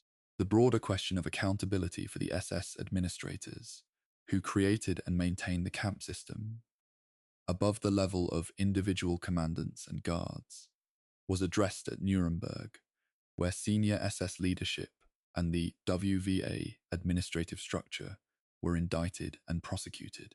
Bergen-Belsen was specifically referenced in the Nuremberg evidence, particularly in the testimony and documentation relating to the concentration camp system's administrative apparatus. But the relationship between the Lüneburg proceedings and the Nuremberg trials was not seamlessly coordinated, and critics have argued that the broader accountability architecture for the camp system was incomplete. The category of perpetrator that the Lüneburg trial could not fully address was the most diffuse and in some ways most consequential. The bureaucrats, administrators, railway officials, local government personnel, and ordinary German civilians whose participation in or knowledge of the camp system enabled it to function over years without effective internal resistance. The question of what ordinary German society knew about Bergen-Belsen and the broader camp system was addressed, partly and controversially, through a series of forced visits organized by the British military in the weeks following liberation. German civilians from nearby towns, Celle, Bergen, Winsen, were brought to the camp and required to view the conditions and the unburied dead. Their responses, as documented in British military reports and in the accounts of the soldiers who escorted them, ranged across a spectrum from apparent shock and distress to what witnesses described as something closer to numbness or detachment. Some fainted, some wept. Some appeared, observers noted, to have already known. The question of perpetrator psychology, of how ordinary human beings became the administrators of a system producing this level of suffering, has generated one of the most substantial and contested bodies of scholarship in 20th century historiography.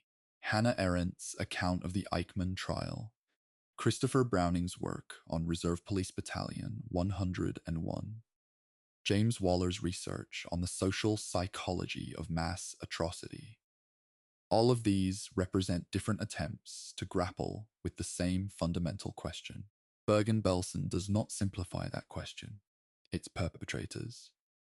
Kramer, the career bureaucrat, Grease, the 18-year-old girl processed into an institutional system of brutality.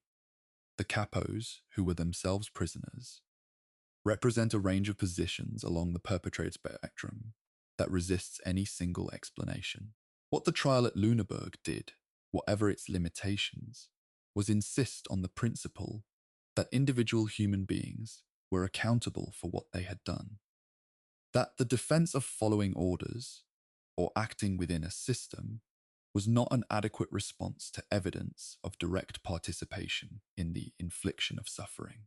This principle, established imperfectly and incompletely at Lüneburg in the autumn of 1945, became one of the foundations on which subsequent international humanitarian law was built.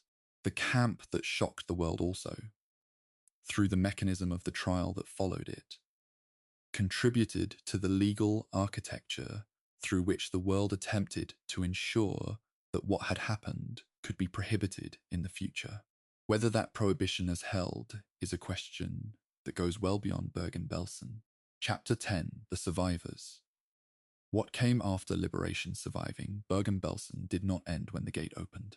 For the tens of thousands of people who were alive on the 15th of April, 1945, the liberation was a threshold, not an ending, but a violent transition from one form of extreme difficulty to another.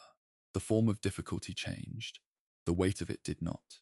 The immediate physical reality of the weeks following liberation has been addressed in the chapter on the relief operation, but the longer trajectory of Bergen-Belsen's survivors.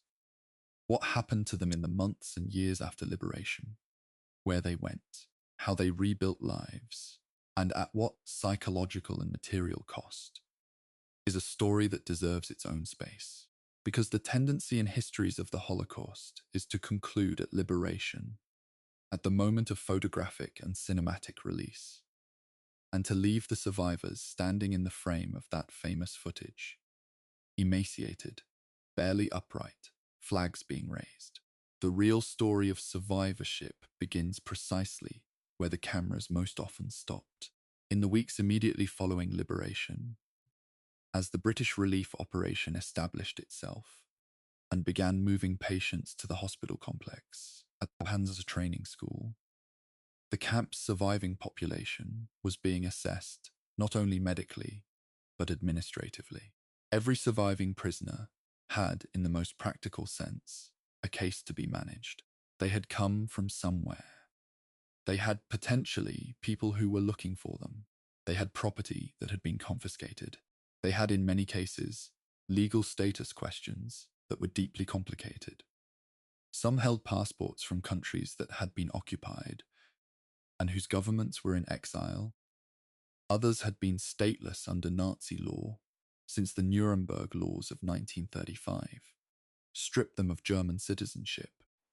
Others held documents from Latin American or neutral countries that had been the original basis for their placement in the exchange camp. The Displaced Persons (DP) camp that replaced Bergen-Belsen's concentration camp was established on the grounds of the former German military barracks adjacent to the burned concentration campsite.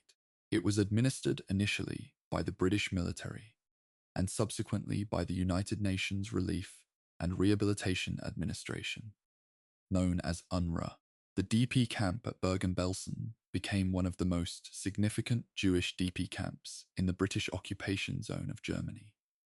A centre not only of physical recovery, but of cultural, political, and communal reconstitution.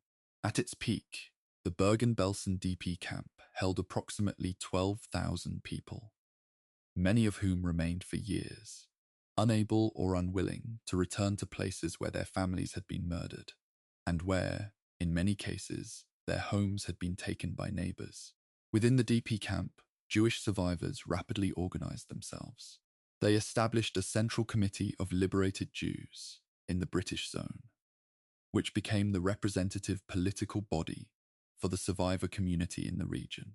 They published a newspaper, one of the first post-war Jewish newspapers in Germany, in Yiddish, the language that had been the daily tongue of the Eastern European Jewish communities that the Holocaust had nearly destroyed. They organized schools for the children who had survived. They held religious services, some for the first time in years. They documented their experiences, collecting testimony, recording names, compiling lists of the dead and the missing in an effort to establish what had happened and to whom.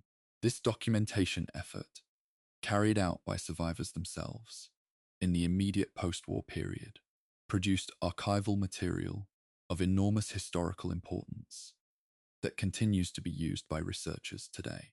The question of where to go was, for most Bergen-Belsen survivors, the dominant question of the post-liberation period.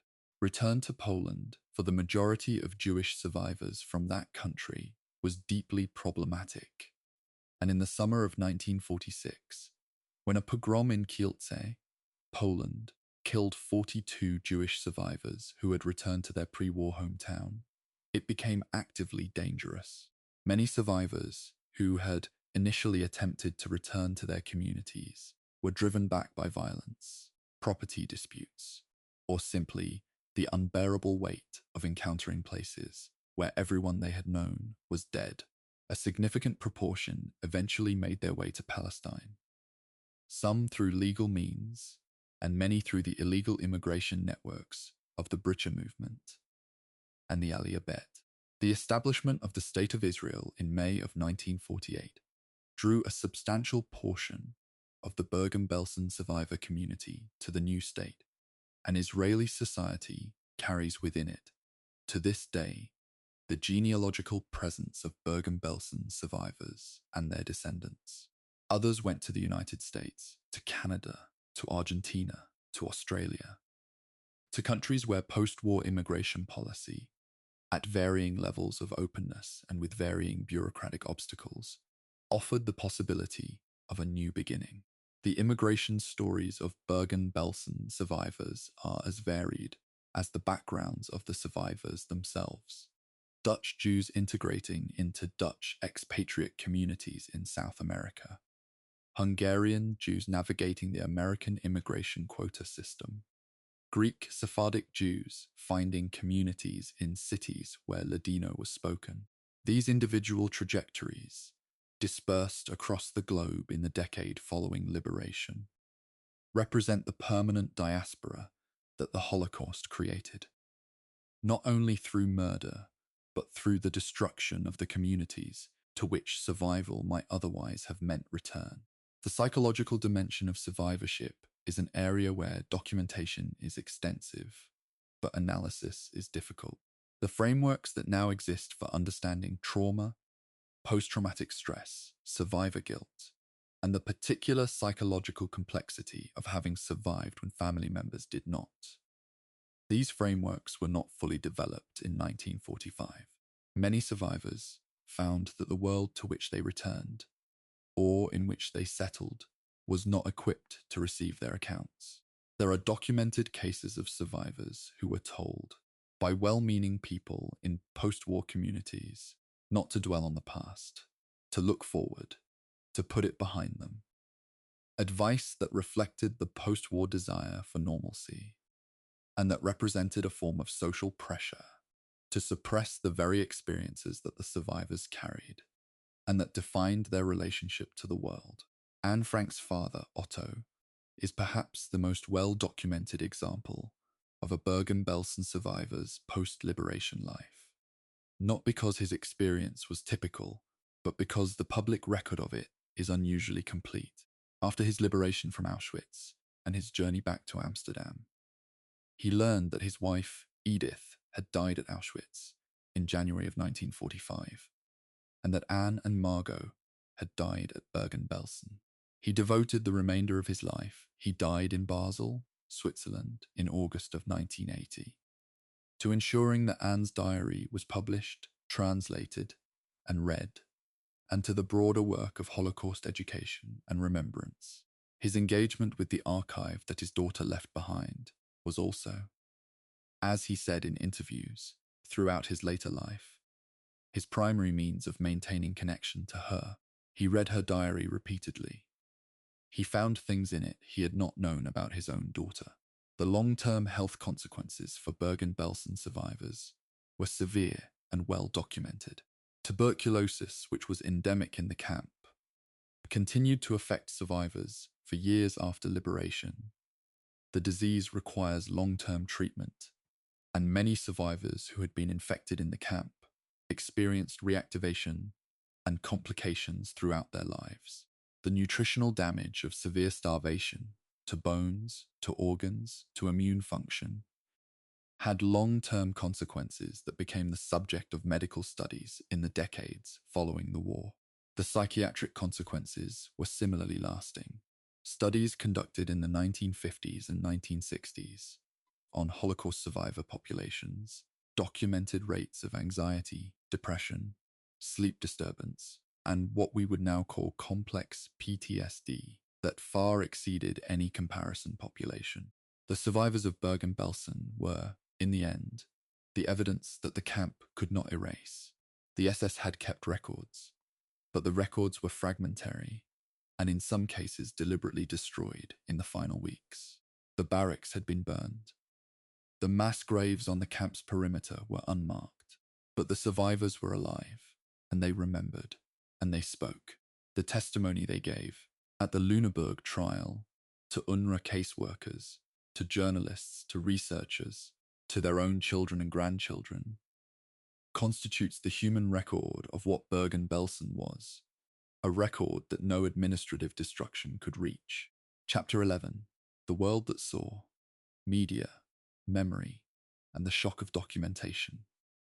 When Richard Dimbleby broadcast his report from Bergen-Belsen on the 19th of April, 1945, 4 days after liberation, his voice broke. Dimbleby was a BBC correspondent with years of experience covering the Second World War from multiple theatres. He had reported from North Africa, from the Italian campaign, from the D-Day landings. He was not a man unfamiliar with the physical and psychological weight of wartime reporting. And yet what he encountered at Bergen-Belsen, what he saw in those barracks, what he walked through in those first days after the gate opened, produced a report that was, for its time, without precedent in broadcast journalism. The BBC initially hesitated to broadcast Dimbleby's report. His editors questioned whether the content was appropriate for broadcast, whether audiences could absorb it, whether the specific descriptions of the dying and the dead were within the bounds of what radio journalism was supposed to convey. Dimbleby reportedly threatened to resign if the report was not broadcast. It was broadcast on the 19th of April, 1945, and it produced a listener response that the BBC described as unprecedented in scale.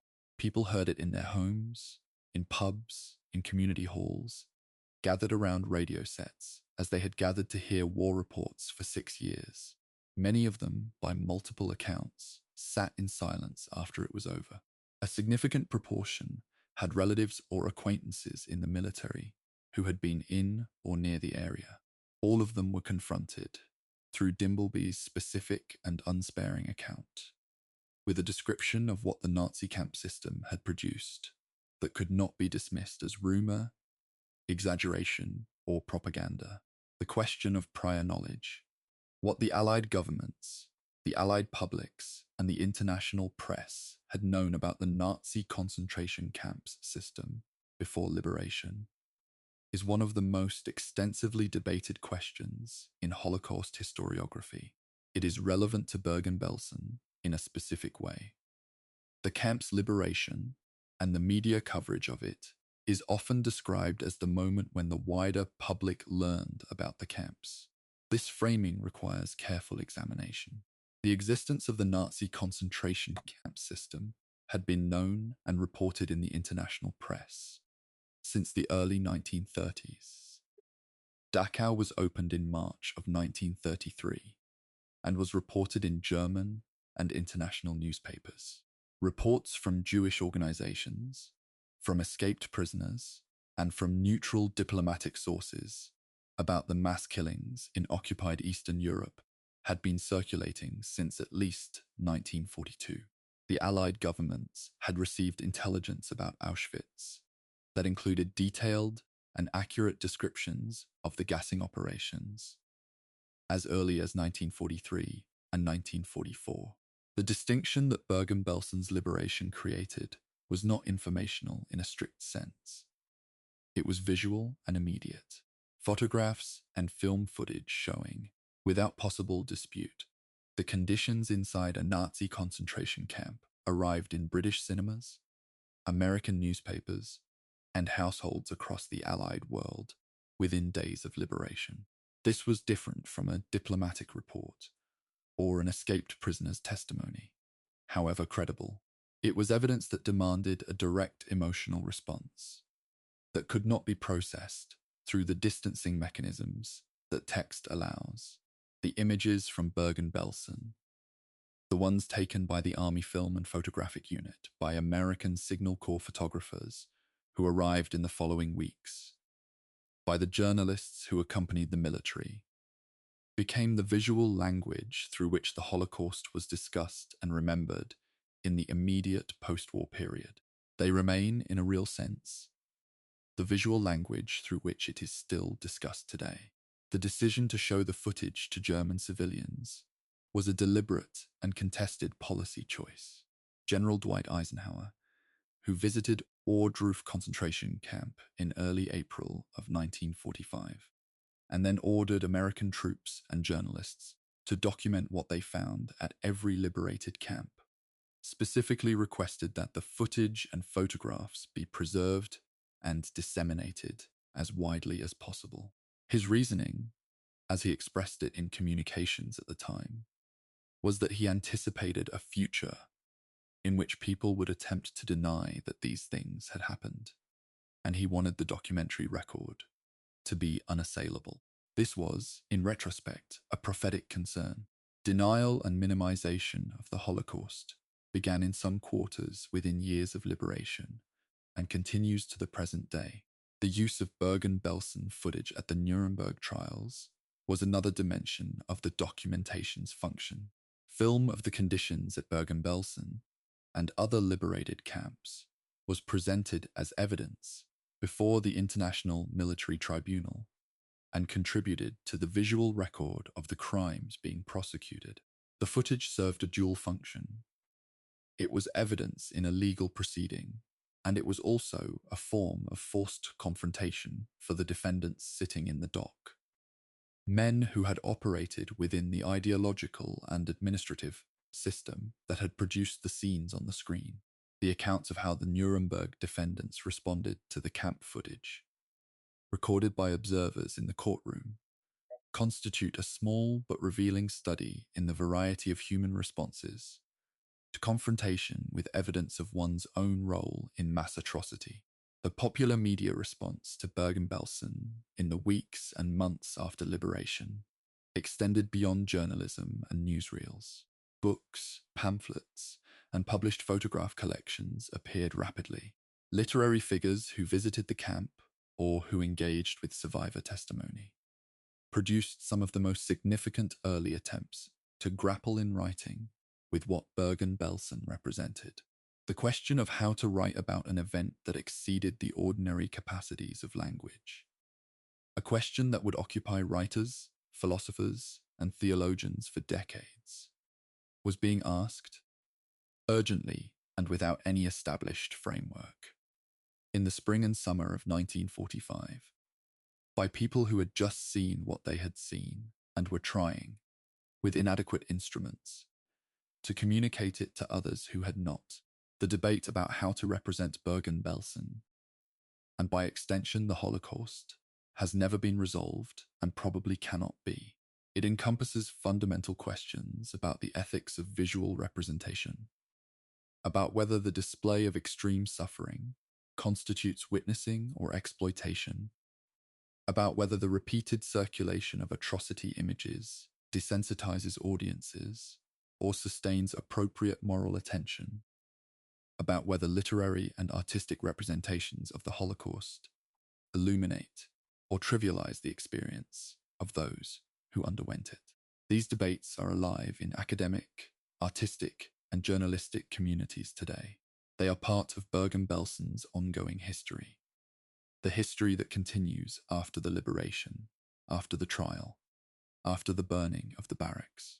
The Anne Frank industry, the enormous global apparatus of publications, films, museum exhibitions, theatrical productions, and educational programs built around Anne Frank's diary, is, in one analysis, the most powerful and durable product of Bergen-Belsen's documentation. Anne Frank's face and story have introduced the Holocaust to generations of students and readers who might not otherwise have encountered it in any form. The diary's global reach is a genuine tool of Holocaust education and remembrance. It is also, as several historians have noted, a potentially limiting frame.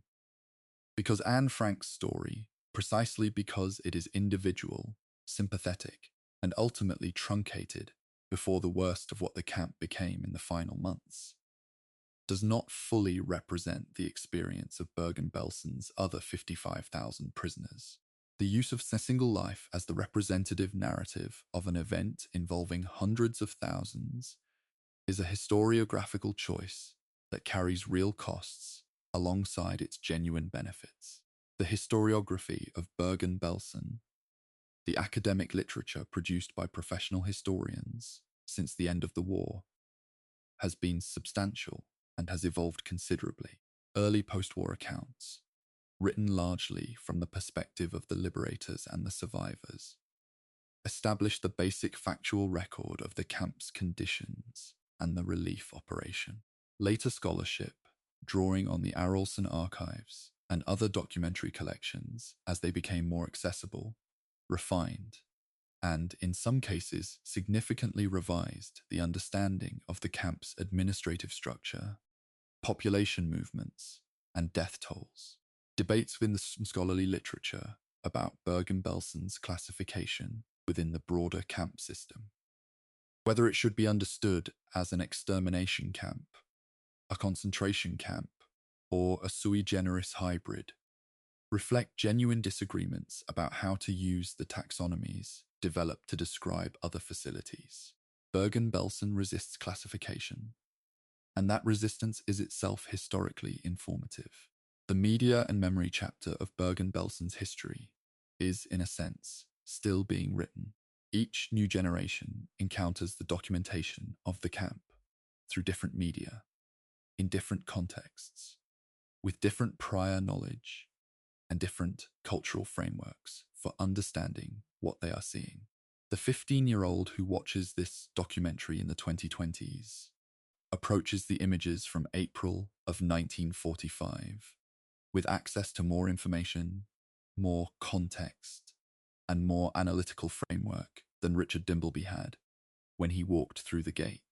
Whether they understand Bergen-Belsen more deeply as a result is not a question that historical scholarship, however meticulous, can definitively answer.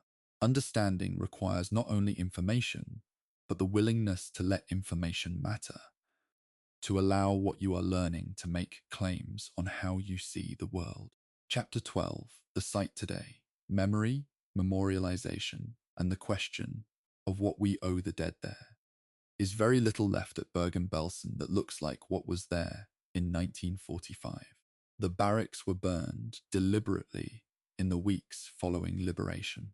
The guard towers, the fences, the administrative buildings of the camp, all of these were removed or decayed in the years after the war.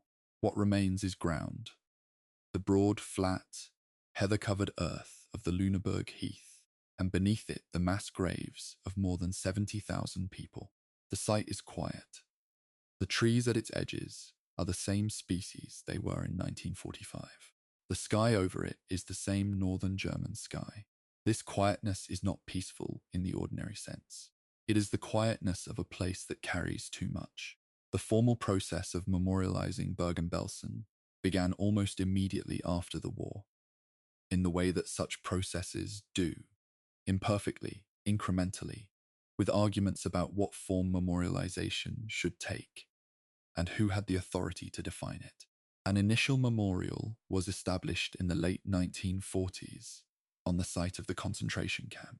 The Jewish community of survivors was central to this effort. The Central Committee of Liberated Jews in the British Zone was deeply invested in ensuring that the site was preserved and commemorated, and that the Jewish identity of the majority of the victims was recognized explicitly. This was not an uncontroversial demand in the immediate post-war period, when official commemorative frameworks sometimes preferred to speak of victims of Nazism as an undifferentiated category, rather than acknowledging the specifically anti-Semitic targeting that had driven the majority of Bergen-Belsen's prisoner population. The Bergen-Belsen Memorial, Bergen-Belsen Gedenkstätte, was formally established in 1960, with subsequent expansions of its documentation center and exhibition facilities. The most significant renovation and expansion of the memorial took place in the early 21st century, with the opening of a new documentation center in 2007 that incorporated archival materials from the Arolsen archives and other collections, survivor testimony, and the findings of post-war archaeological and forensic investigation of the site. The documentation center was designed to address the full history of the site, from the original prisoner of war camp of 1940 through the displaced persons camp of the post-liberation period, rather than focusing solely on the concentration camp phase. This comprehensive approach reflects a shift in memorial philosophy that has occurred across several major Holocaust memorial sites. The recognition that the full context of a site, including its pre-concentration camp history and its post-liberation history, is essential to understanding what the site means. The mass graves at Bergen-Belsen are among the largest on German soil. The ground of the memorial site is essentially a burial field. Visitors walk on or near the remains of more than 70,000 people, including the Soviet prisoners of war from 1941 and 1942, and the concentration camp victims of 1943 through 1945. The mass graves are marked with mounds, rectangular earthworks visible across the site, and with grave markers that bear the estimated numbers of those buried beneath rather than individual names.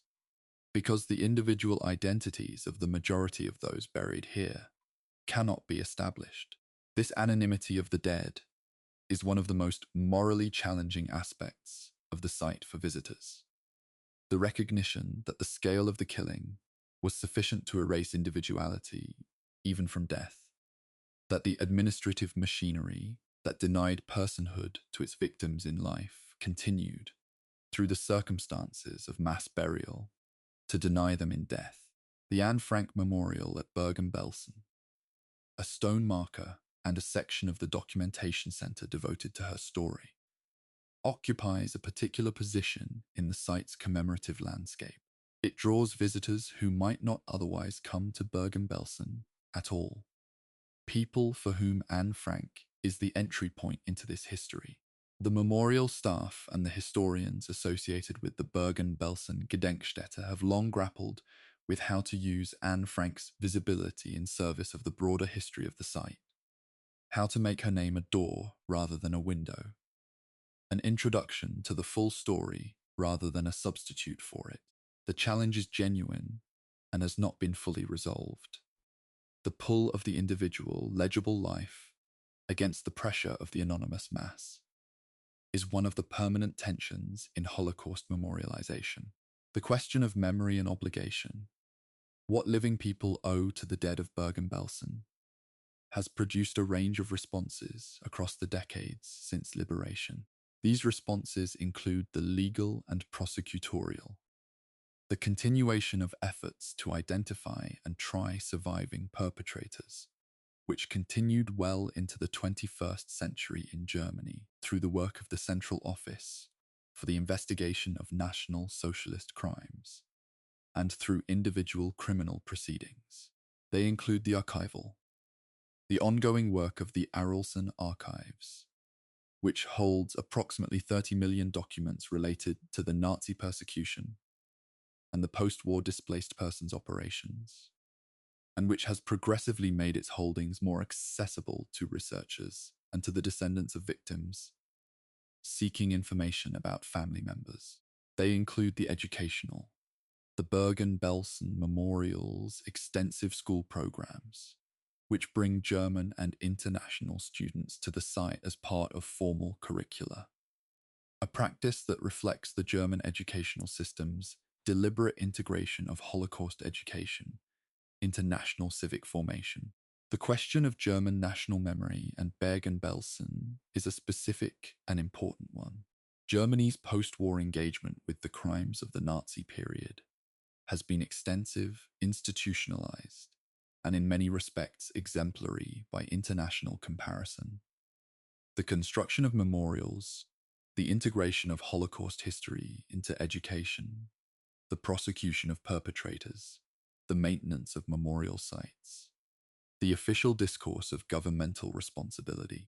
It has also been contested, periodically disrupted by political arguments about the appropriate form and degree of national memory, and tested by demographic change as the generation of direct witnesses has aged and died. The Bergen-Belsen Gedenkstätte participates in this ongoing national negotiation, serving simultaneously as a site of memory for survivors and their descendants, a historical institution for researchers, and a civic site for a German society that is still, in each generation, deciding what it means to remember. The international dimensions of Bergen-Belsen's memorialization are equally significant. The Netherlands, which provided a large proportion of the camp's Jewish prisoner population, including Anne Frank and her family, has maintained a strong connection to the site and to its history.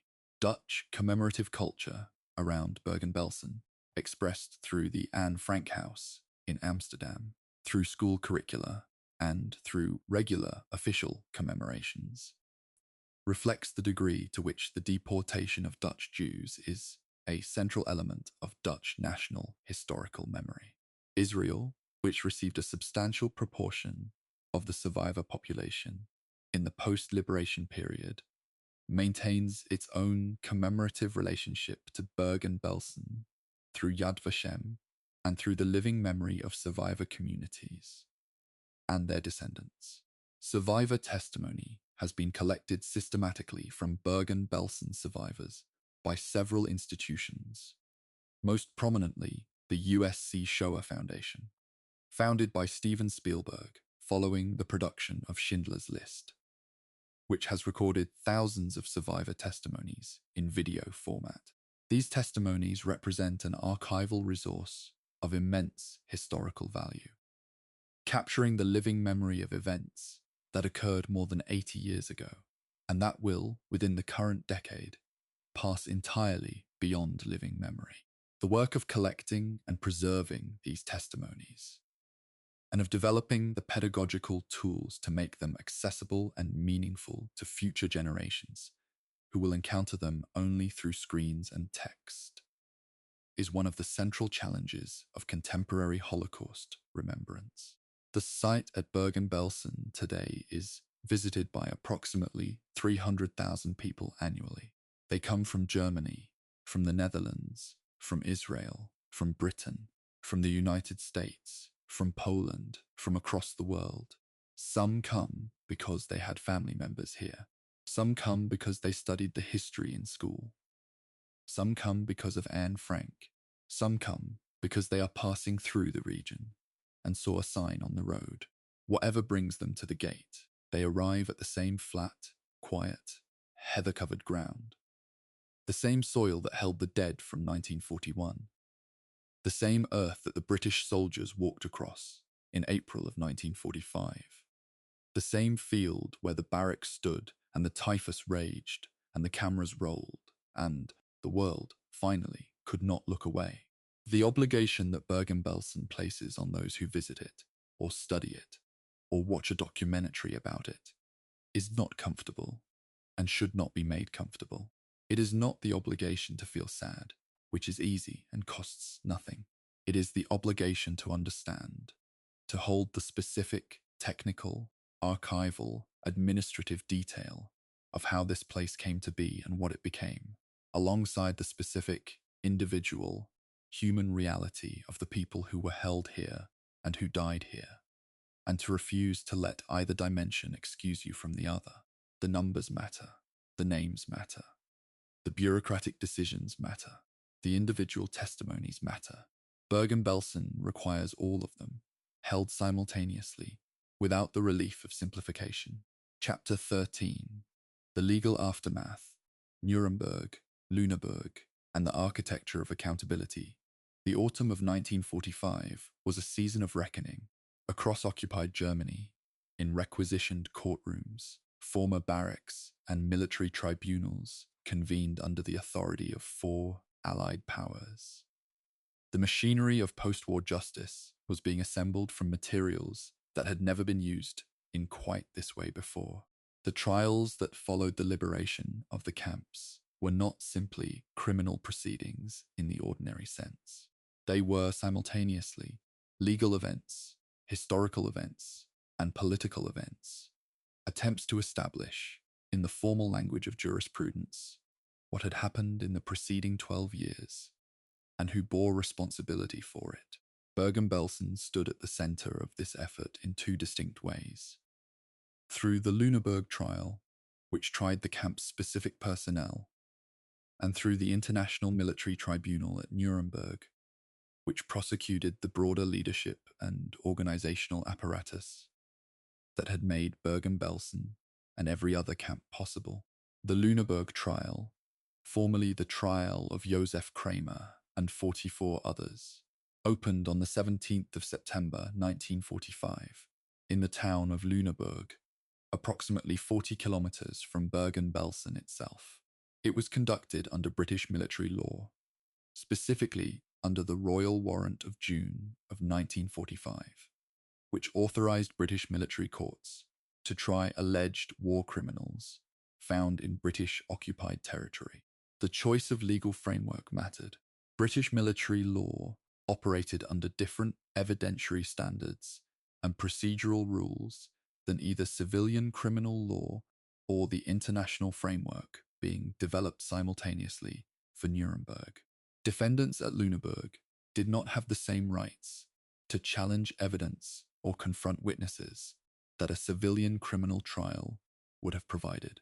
Critics of the trial, including some who were firmly convinced of the defendant's guilt, argued that these procedural limitations undermined the long-term legitimacy of the verdicts. Defenders of the process argued that the urgency of the situation, the availability of witnesses and evidence, and the clear weight of testimony justified the expedited military framework. The prosecution's case rested on 3 main categories of evidence. The first was the physical evidence of conditions at the camp, documented through the British Army's film and photographic record, the medical reports of the relief operation, and the testimony of liberating soldiers and medical personnel. This evidence established, without serious challenge, the scale and nature of the suffering at Bergen-Belsen. The second category was survivor testimony, accounts from prisoners who had been at Bergen-Belsen and who could speak to specific acts by specific named defendants. This testimony was, by the standards of any criminal proceeding, powerful and extensive. The third category was documentary evidence, records from the camp's administration, transport lists, internal SS correspondence, though this category was significantly limited by the deliberate destruction of documents in the final weeks before liberation. The prosecution did not rely heavily on documentary evidence, precisely because the destruction had been extensive, and the case was built primarily on the survivor testimony, which was voluminous and consistent in its identification of the named defendants. The defense presented by Kramer and by several other defendants followed a pattern that would recur at subsequent war crimes trials. The argument that conditions at the camp were the result of external factors beyond the defendant's control, that food and supply shortages were caused by Allied bombing of German infrastructure, that the defendants had requested additional resources and been refused by their superiors, and that the defendants had followed legal orders issued by a legitimate government. The prosecution's response to each of these arguments was methodical. On the supply shortage claim, the prosecution presented evidence that requests to superiors had been pro forma, and that no serious attempt had been made to use available channels to address the crisis. On the following order's defense, the tribunal, drawing on the legal framework being developed simultaneously at Nuremberg, affirmed that the commission of war crimes at the direct personal level could not be excused by superior orders. On the question of legitimate government, the prosecution argued that the acts in question, the systematic brutalization and killing of civilians and prisoners of war, fell outside any definition of legitimate governmental authority that international law recognized. The verdicts were handed down on the 17th of November, 1945. Joseph Kramer was sentenced to death. Irma Gries was sentenced to death. 9 other defendants received death sentences. 19 defendants received prison sentences. 14 were acquitted.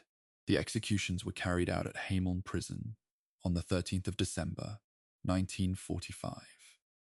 3 months and 2 days after the trial opened. The speed of the proceedings, from arrest to execution, was deliberate and reflected the British military's determination to achieve accountability. While witnesses were available, memories were fresh, and the political will to prosecute remained strong. Subsequent war crimes trials, proceeding into the 1950s and beyond, often struggled against precisely these eroding conditions. Witnesses died, memories became contested, political climates shifted.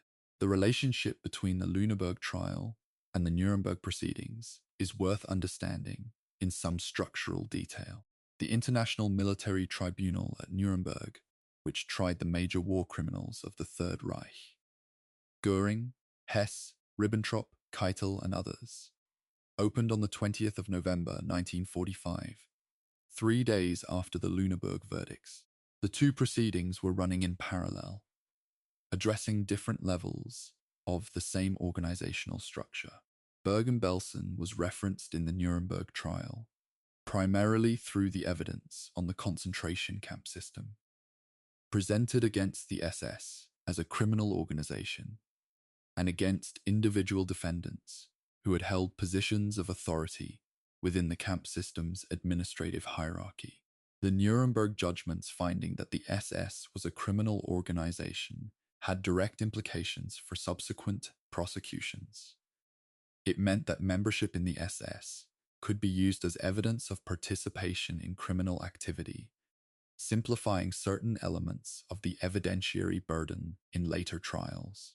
The subsequent Nuremberg trials, the 12 proceedings conducted by American military tribunals between December of 1945 and April of 1949, under Control Council Law No. 10, addressed specific organizational categories: the doctor's trial, the judge's trial, the Einsatzgruppen trial, the WW2 trial that specifically prosecuted the administrative leadership of the concentration camp system, the UVR trial, the trial of the SS Economic and Administrative Main Office, was directly relevant to Bergen-Belsen because it addressed the organizational structure within which Bergen-Belsen had operated.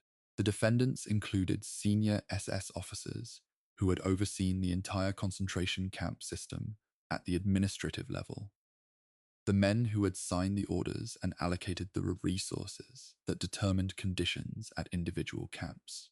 Several were convicted.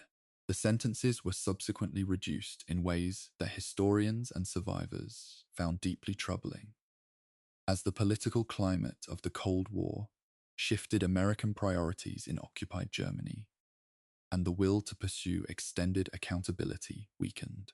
The West German judicial system's engagement with Bergen-Belsen personnel after the initial Allied trials was limited, but not entirely absent. German prosecutors pursued cases against former concentration camp personnel throughout the 1950s, 1960s, and beyond, with the Frankfurt Auschwitz trials of 1963 to 1965 representing the most significant domestic reckoning with the camp system. Bergen-Belsen did not become the subject of a major German domestic trial in this period, partly because the British proceedings had addressed the most visible perpetrators, and partly because the survivor witnesses most relevant to Bergen-Belsen were dispersed across the globe by the time German domestic jurisdiction was being actively pursued. The Central Office for the Investigation of National Socialist Crimes, established in Ludwigsburg in 1958, maintained files on Bergen-Belsen personnel and contributed to the broader German investigative effort. But Bergen-Belsen did not generate a landmark domestic criminal proceeding comparable to the Frankfurt Auschwitz trials. The legal legacy of the Lüneburg trial is debated among legal historians along several specific dimensions. The first concerns the procedural standards applied, whether the British military court summary procedures were compatible with the principles of fair trial that the Allied powers were simultaneously articulating in the Universal Declaration of Human Rights and in the Nuremberg Charter. The second concerns the scope of prosecution. The decision to try both SS guards and prisoner capos in the same proceeding raised questions about the comparability of moral and legal responsibility between people who had freely chosen to enter the SS and people who had been prisoners themselves and who had exercised authority over other prisoners under conditions of extreme coercion. The third concerns the selectivity of prosecution. The 45 people tried at Lüneburg represented a fraction of the personnel who had operated Bergen-Belsen over its history, and the criteria by which those 45 were selected rather than others have never been fully documented. None of these legal debates alter the fundamental moral clarity of what the Lüneburg trial established, that the people who administered Bergen-Belsen were personally responsible for what happened there, that neither the fact of superior orders nor the chaos of the final months of the war constituted a defense against accountability, and that the commission of atrocities on the scale visible at Bergen-Belsen's constituted war crimes under any applicable legal framework. The trial's imperfections, and they were real, are arguments for better legal processes in the future, not arguments against accountability in the present. The principle it established, however imperfectly, mattered then and matters now. That those who kill on a bureaucratic scale are not exempt from the personal accountability that applies to those who kill on an individual one. Chapter 14. The Displaced Persons Era. Building a Community in the Ruins, 1945 to 1950. By the summer of 1945, Bergen-Belsen had ceased to be a concentration camp. The barracks had been burned, the SS had been arrested and tried, and the emergency medical crisis of the liberation period had passed its acute phase.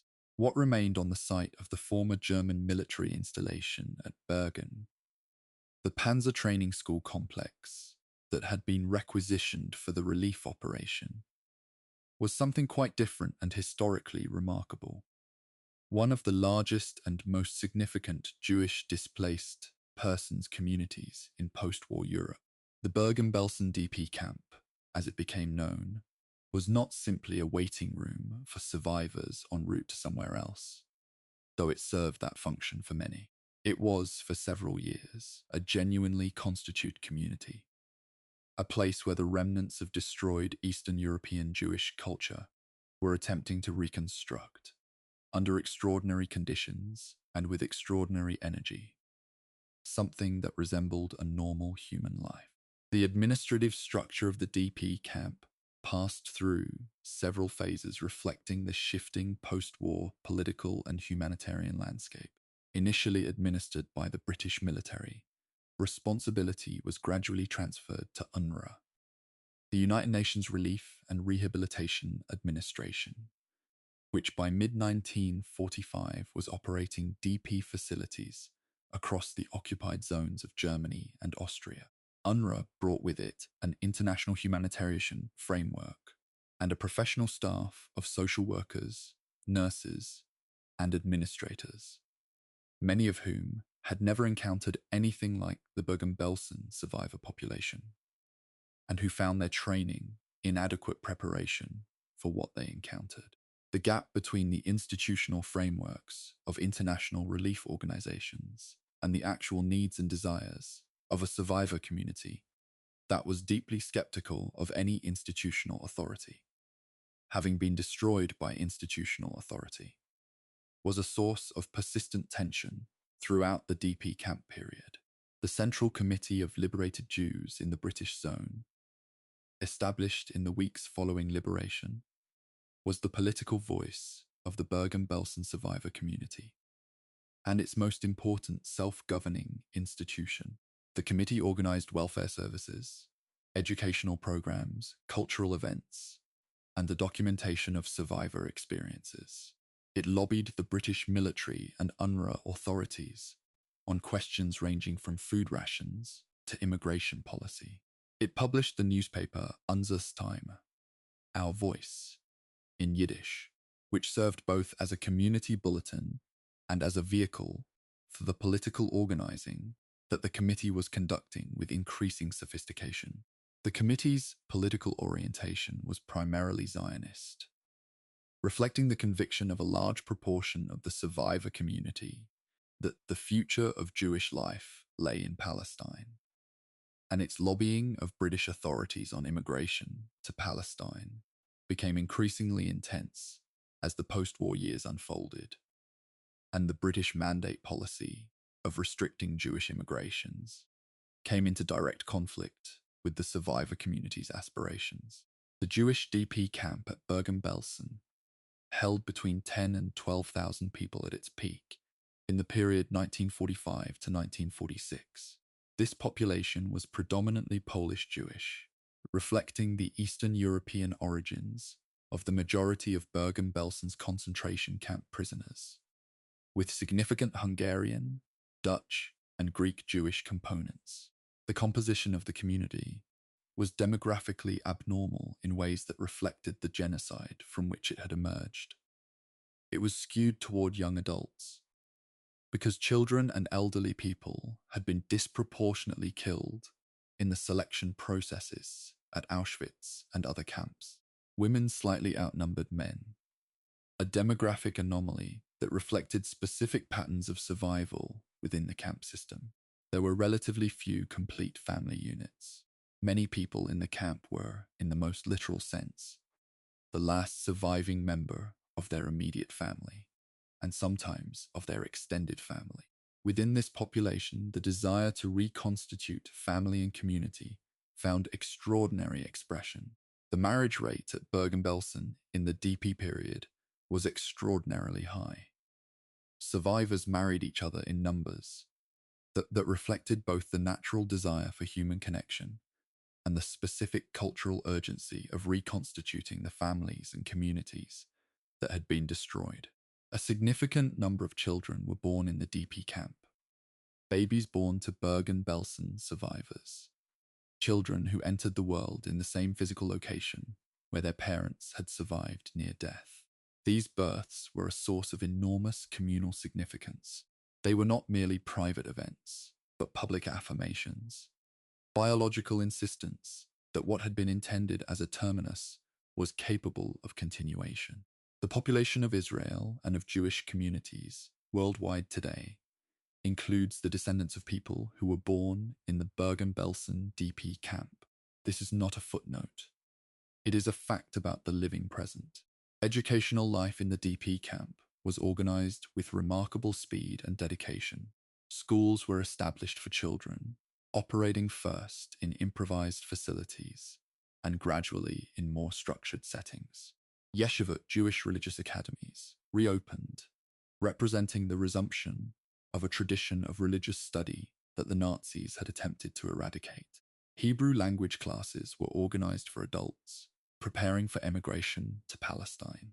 Vocational training programs were established for people whose pre-war occupational skills, many of them rooted in urban Jewish commercial and artisan communities, were not directly applicable to agricultural life in Palestine. which was the future a significant proportion of the community was actively planning. The intensity of this educational activity in a population that had emerged from years of starvation and terror is one of the most striking aspects of the DP camp record, and one that receives insufficient attention in most popular accounts of the post-war period. The question of where to go, the dominant practical question of the DP camp experience, was being determined not only by individual desire, but by international political events over which the Bergen-Belsen community had no direct influence and only limited indirect leverage.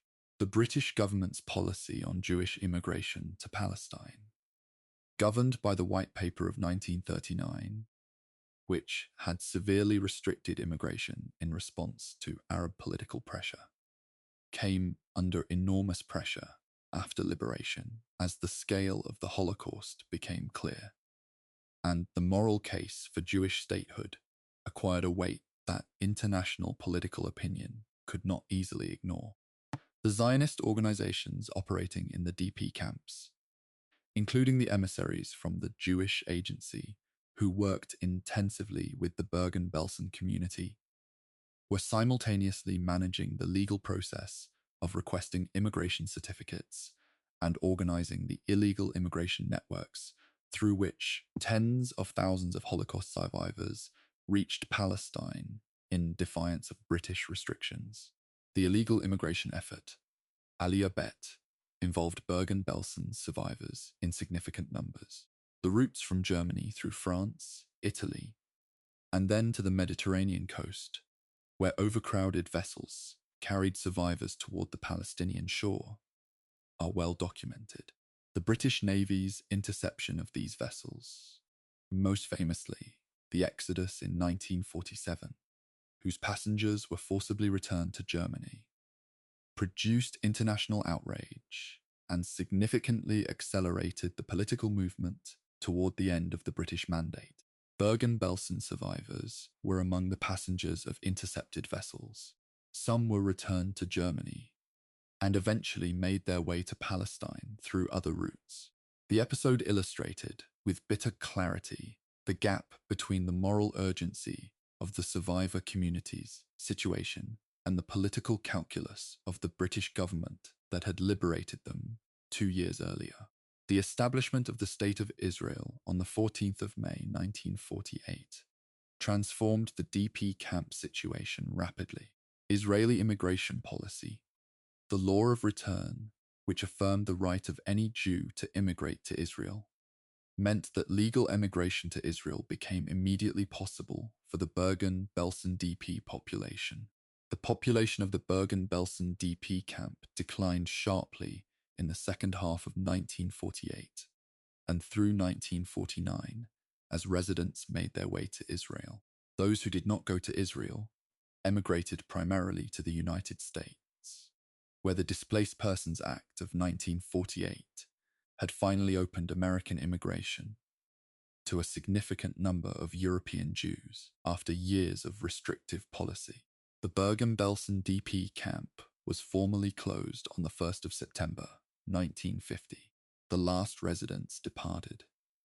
The buildings that had housed the community fell into disuse.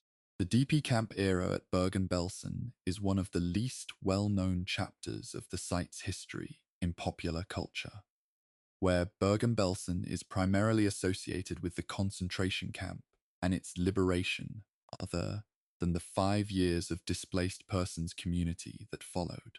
This gap in popular knowledge represents a real loss, because the DP camp era is the part of Bergen-Belsen's history that is most directly about life rather than death, about the human capacity to reconstitute community, purpose, and future, even in the physical location of extreme trauma.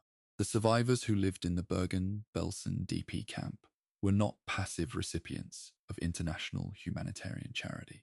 They were active political agents, cultural creators, educators, parents, and builders of a post-war Jewish world that carries their mark to this day. Their story deserves to stand alongside the story of the liberation and the trial, not as an afterthought, but as an integral chapter of what Bergen-Belsen was and what it produced. Chapter 15: Denial and Distortion. The Long War Against Memory. Within weeks of the liberation of Bergen-Belsen, the denial began. Not immediately, and not in the mainstream. The film footage, the photographs, the testimony of liberating soldiers, and the presence of thousands of living survivors made outright denial untenable in public discourse in the spring and summer of 1945. But in the margins of post-war European and American society, the seeds of what would become a persistent, organized, and in certain periods politically significant movement of Holocaust denial and distortion were already being planted. Understanding this movement, its arguments, its mechanisms, its evolution, and its persistence is essential to understanding why the documentation and memorialization of Bergen-Belsen specifically, and the Holocaust broadly, has required and continues to require active, sustained effort rather than the passive preservation of established fact. The earliest forms of post-war denial were primarily personal and private. The insistence of former Nazi officials and their sympathizers that the images from Bergen-Belsen were staged, that the conditions at liberation were the result of Allied bombing destroying German supply lines rather than deliberate Nazi policy, that the numbers had been exaggerated for propaganda purposes. These arguments circulated through the networks of former Nazi officials and their supporters in the immediate post-war period, finding their earliest published expression in pamphlets and newsletters distributed within those networks. They were not, at this stage, reaching significant public audiences.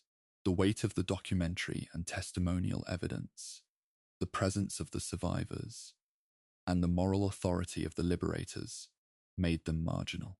The transformation of these personal and private denials into an organized ideological movement occurred gradually across the 1950s and 1960s, accelerating in the 1970s with the publication of Arthur Butz's The Hoax of the 20th Century in 1976. The first book-length work of Holocaust denial to be published in English and to attempt a systematic, pseudo-scholarly engagement with the historical record. Butz's work, and the work of the network of writers associated with the Institute for Historical Review, established in California in 1978, represented a significant escalation in the sophistication and public reach of denial arguments. The Institute framed denial not as political advocacy, but as revisionist history, borrowed the rhetorical legitimacy of academic debate, and produced publications that mimicked the format of scholarly journals. This framing, the claim that denial was a legitimate historical controversy rather than a politically motivated fabrication, was its most dangerous feature because it exploited the genuine commitment of academic culture to open debate and the examination of evidence. Bergen-Belsen occupied a specific place in the denial literature that is worth understanding, because Bergen-Belsen was not a camp where mass killing by gas chamber was conducted. The camp had no gas chambers. Denial writers sometimes attempted to use this fact to suggest that Bergen-Belsen's death toll was therefore the result of the conditions of the final months of the war, rather than deliberate Nazi policy. This argument has several specific historical problems. First, the absence of gas chambers at Bergen-Belsen does not mean the absence of deliberate killing. The treatment of Soviet prisoners of war at the site in 1941 and 1942 was, as the historical record supports, either organized killing by deliberate neglect or a policy of deliberate starvation, amounting to the same thing. Second, the conditions in the concentration camp phase were the direct product of deliberate SS administrative decisions. The evacuation policy, the refusal to provide adequate food and medicine, the failure to respond to the typhus epidemic, rather than external conditions beyond Nazi control. Third, and most fundamentally, The argument conflates the specific question of gas chamber killing with the broader question of whether the Holocaust, as an organized program of persecution and murder, occurred. It does not. The legal responses to Holocaust denial have varied significantly by country and by period. Germany criminalized Holocaust denial, specifically the public denial of the Shoah, under Section 130 of the German Criminal Code, which prohibits incitement to hatred against national, racial, or religious groups. France enacted similar legislation through the Gaso Act of 1990. Several other European countries have comparable provisions. These laws reflect a judgment that Holocaust denial is not a legitimate form of historical inquiry, protected by freedom of speech, but a form of incitement that has demonstrable connections to anti-Semitic violence, and that specifically threatens the survivor community. The legal and philosophical arguments around these laws are genuine and complex.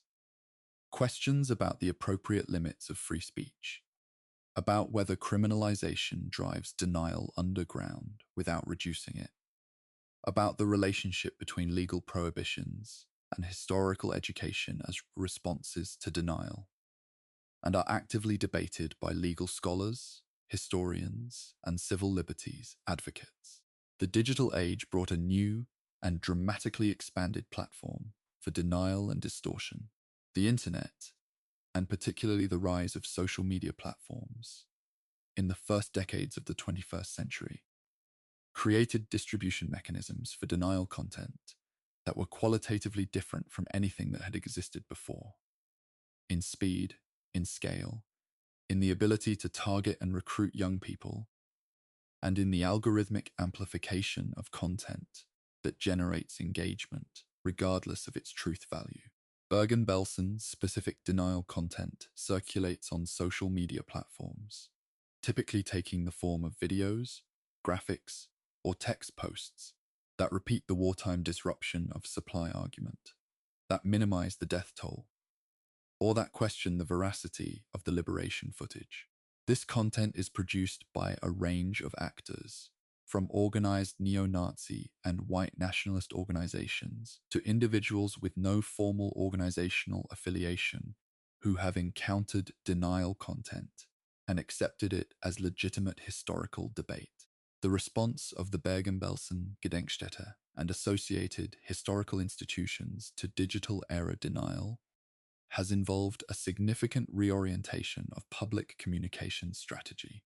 The memorial's digital presence, its website, its social media engagement, and its participation in educational platforms represents a deliberate effort to ensure that historically accurate information about Bergen-Belsen is easily accessible in the same digital environments where denial content circulates.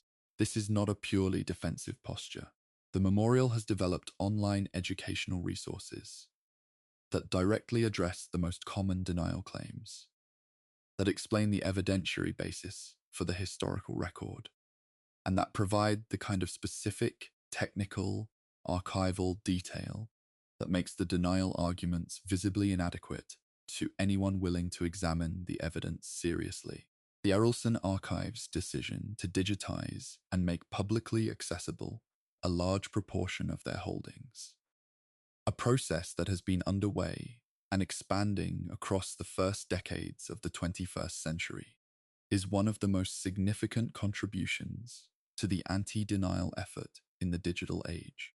When a family member can search a database and find their grandmother's prisoner registration card from Bergen-Belsen, her name, her date of birth, her prisoner number, the date of her arrival at the camp, the date recorded for her death, the abstraction of denial arguments collapses against the specificity of a document. The document is not an argument. It is a record. It is someone's grandmother. The archives have facilitated hundreds of thousands of such searches, returning to families across the world the documented evidence of what happened to people they loved. This work, conducted one search at a time, is of among the most powerful and durable forms of counter-denial available. The intersection of denial with broader contemporary politics. The use of Holocaust minimization and distortion as a rhetorical tool by various political movements across the political spectrum in various countries, across various periods, is a subject too large to address fully in a single chapter, but its presence in the Bergen-Belsen story cannot be ignored. Holocaust memory has been weaponized in contemporary political discourse in ways that its survivors and their advocates find deeply troubling. Invoked inappropriately to make political analogies, minimized by relativistic arguments that compare the Holocaust to other historical events in ways that distort both, used as a rhetorical shield by parties seeking to deflect criticism by claiming anti-Semitism against their critics. These misuses do not arise from the same sources or serve the same purposes as organized denial, but they contribute to a cultural environment in which the specificity and weight of the historical record is progressively diluted. The counter to all of this, the tool that history provides against distortion in all its forms, is specificity. The specific name of a specific prisoner on a specific transport, documented in a specific archival record, held in a specific collection. The specific testimony of a specific survivor recorded in a specific interview on a specific date, preserved in a specific archive accessible to researchers. The specific report of a specific British medical officer from the specific days following the liberation of a specific camp. Denial and distortion thrive in abstraction, in the space where numbers replace names and generalizations replace documents. The work of maintaining the historical record of Bergen-Belsen is, at its root, the work of maintaining specificity, of insisting that these were real people, that these were real events, that the documents exist, that the graves are there, that the ground itself holds the evidence of what was done. Chapter 16, Bergen-Belsen, and the lessons that remain unlearned. There is a phrase that attaches itself to Holocaust memory with the regularity of a reflex: never again. It appears on memorial plaques and in political speeches and in the closing paragraphs of documentary films. It is said with genuine conviction by many who say it, and it has not prevented subsequent genocides. Not in Cambodia, not in Rwanda, not in Bosnia, not in the episodes of mass atrocity that have occurred in various forms and at various scales in the 8 decades since the liberation of Bergen-Belsen. This disparity between the universality of the commitment and the frequency of its violation is not a reason for cynicism, but it is a reason for a different kind of question. Not simply what happened at Bergen-Belsen, but what, specifically, would need to be different in the conditions that produced Bergen-Belsen for the commitment of never again to be something other than a phrase. This chapter is not an attempt to answer that question fully. That would require a different kind of documentary, or a different discipline, or perhaps both. But it is an attempt to identify, with the precision that this historical record permits, the specific conditions and mechanisms that Bergen-Belsen illustrates, the ones that the historical study of this particular place, conducted with care and attention to detail, reveals about how mass atrocity is produced and sustained, and why it is so difficult to prevent. The first and most consistently supported finding of Bergen-Belsen's history is what might be called the danger of administrative normalization. The process by which a system that is doing terrible things becomes, for those operating within it, an ordinary place of work. Joseph Kramer was not, by any evidence in the historical record, a person of unusual psychological disorder. He was a bureaucrat who had been promoted, step by step, through a system that progressively normalized increasingly extreme acts, and who at each step found that the institutional environment he was operating in made those acts comprehensible, rewarded, and in the language of that environment, legitimate. The distance between the man who joined the SS as a guard at Dachau in 1934 And the man who commanded Bergen-Belsen in 1945 was not a distance measured in psychological transformation. It was a distance measured in institutional progression. He did not become a monster. He became an administrator. That distinction matters enormously for how we think about the prevention of future atrocities, because it suggests that the danger does not lie primarily in the existence of unusual individuals, but in the construction of institutional environments that normalize extraordinary harm. The second finding concerns the role of bureaucratic diffusion of responsibility in enabling atrocity. No single person designed Bergen-Belsen as what it became in its final months. The decisions that produced those conditions were distributed across dozens of individuals at multiple levels of authority. The official who ordered the evacuations from the eastern camps, the logistics officer who failed to arrange food transports, the regional administrator who assigned insufficient resources, the guard who did not report the conditions to superiors, the commandant who transmitted inadequate requests for supplies in language designed more to demonstrate compliance than to achieve results. Each individual in this chain could point to the decisions of others. None of them had, individually, made the decision that produced the specific outcome. This diffusion of responsibility is not a defense. It is a mechanism. It is the mechanism by which large organizations commit acts that no single member of those organizations would necessarily commit individually, and understanding it is essential to designing accountability structures capable of reaching it. The third finding is about the relationship between ideology and logistics. Bergen-Belsen's death toll in the final months of the war was produced by a combination of ideological devaluation of human life, the Nazi racial framework that made the deaths of Jewish prisoners and Soviet prisoners of war of negligible administrative concern, and specific logistical failures that were themselves products of that ideological devaluation.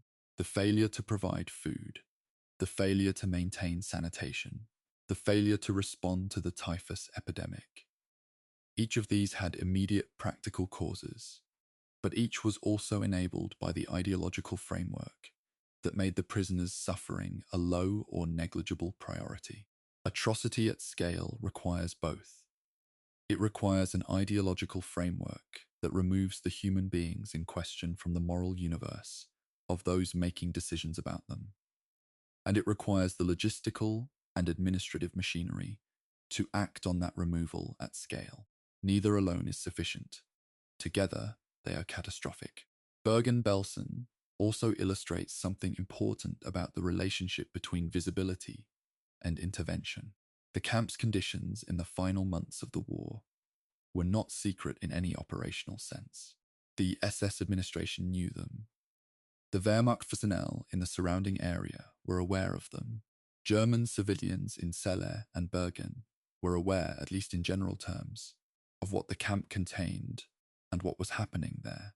The Red Cross was not permitted to inspect the camp, but international humanitarian organizations were aware of Bergen-Belsen's existence and had submitted requests for access that were denied. The conditions deteriorated for months before liberation, during which period no external intervention occurred.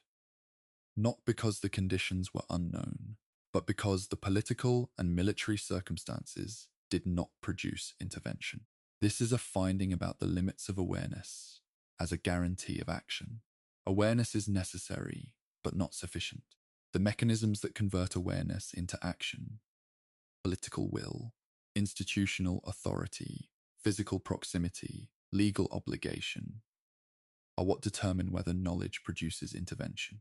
The post-war international legal architecture, the Genocide Convention of 1948, the Geneva Conventions of 1949, and their subsequent additional protocols, the Rome Statute of the International Criminal Court, all bear the direct intellectual and moral imprint of the Holocaust and of Bergen-Belsen specifically. The Genocide Convention's definition of genocide The Geneva Conventions, protections for civilians and prisoners of war.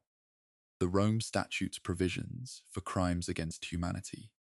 Each of these instruments was written in deliberate response to the specific mechanisms of mass atrocity, documented at Nuremberg, at Lüneburg, and in the extensive historical record of the Nazi camp system. Bergen-Belsen's specific characteristics. The killing of Soviet prisoners of war by deliberate neglect. The use of the camp for the systematic mistreatment of civilian prisoners. The conditions of liberation, all contributed through the legal proceedings they generated to the specific provisions of these international instruments. The gap between the existence of these legal instruments and their effective enforcement is the central unresolved problem of international humanitarian law in the post-war period. And it is too large a subject to address fully here. What can be said within the scope of this documentary is that Bergen-Belsen's contribution to that legal architecture was real and specific, and that the failure to enforce the resulting instruments in subsequent atrocities does not render the architecture worthless. It renders the enforcement problem urgent. The difference between the presence and absence of an international legal framework governing mass atrocity is not the difference between prevention and failure. It is the difference between a world in which mass atrocity has no legal characterization and one in which it does. The second world is not safe, but it is less completely undefended than the first. Bergen-Belsen stands as evidence of what happens when multiple failures, ideological, administrative, logistical, institutional, legal, converge in one place and one time. It stands also as evidence of what humans are capable of in response. The British soldiers who walked through the gate and organized themselves, the medical teams who worked in conditions of almost unimaginable difficulty to reduce a death rate they could not stop, the survivors who built a community in the ruins and fought for their futures with determination, that the historical record documents in extraordinary detail both realities, the capacity for catastrophic institutional evil and the capacity for determined human response, are present in the Bergen-Belsen record. Attending to both, refusing the simplification of either, is what it means to take this history seriously. The lessons of Bergen-Belsen are not comfortable and do not resolve into easy prescriptions.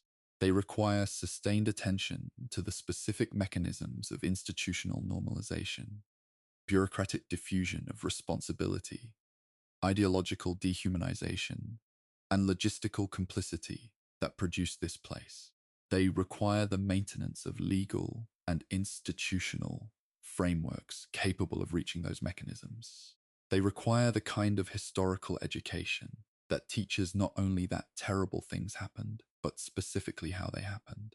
The administrative decisions, the transport lists, the supply failures, the ideological frameworks, so that those mechanisms are recognizable in new contexts before they have produced irreversible outcomes. This is demanding work. It is also, as Bergen-Belsen's history demonstrates with precise and specific clarity, necessary work. Chapter 17. The Ground Remains. Bergen-Belsen in the present, and the work that continues. On any given weekday morning, a school bus pulls into the parking area at the Bergen-Belsen Memorial, roughly 50 kilometers north of Hanover in the flat heathland of Lower Saxony. Students file out, German secondary school students, sometimes groups from the Netherlands or Britain or Israel, occasionally from farther away. They are between 14 and 18 years old. They walk through the entrance of the documentation center and into an exhibition that begins with maps and administrative documents from 1940 and ends with photographs from 1945 and testimony from survivors recorded on video screens in the final gallery. Afterward, they walk out onto the memorial grounds, the flat, heather-covered earth with the mounded graves and the stone markers.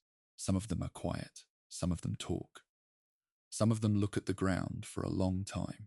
This ordinary event, repeated 300,000 times a year, in varying forms and from varying points of origin, is the living continuation of Bergen-Belsen's history. The documentary record, the survivor testimony, the archival collections, the legal proceedings, the decades of historical scholarship, all of it converges in the experience of a 14-year-old standing on ground that holds tens of thousands of dead and trying to understand what that means. The Bergen-Belsen Gedenkstätte, under the administration of the Lower Saxony Memorials Foundation, has developed extensive pedagogical programs to support this process, not to prescribe a specific emotional response, but to provide the historical context, the specific knowledge, and the analytical frameworks that make the visit something more than an encounter with abstract horror. The survivor generation is now almost entirely gone. The people who were in Bergen-Belsen on the 15th of April, 1945, the youngest of whom would be in their 90s today, have nearly all died.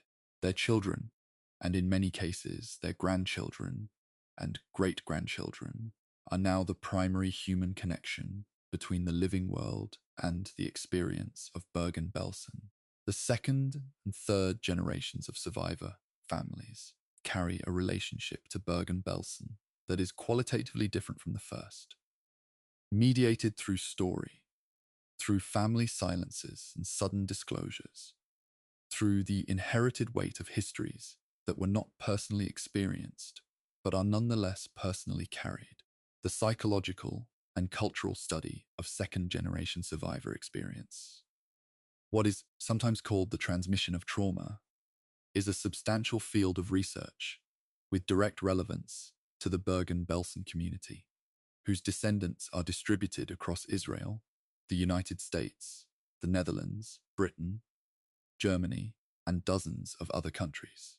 The Aralsen archives, which hold the most comprehensive documentary collection relating to Nazi persecution in the world, are in the middle of a multi-year digitization and public access project that is progressively making their approximately 30 million documents available to researchers and family members online.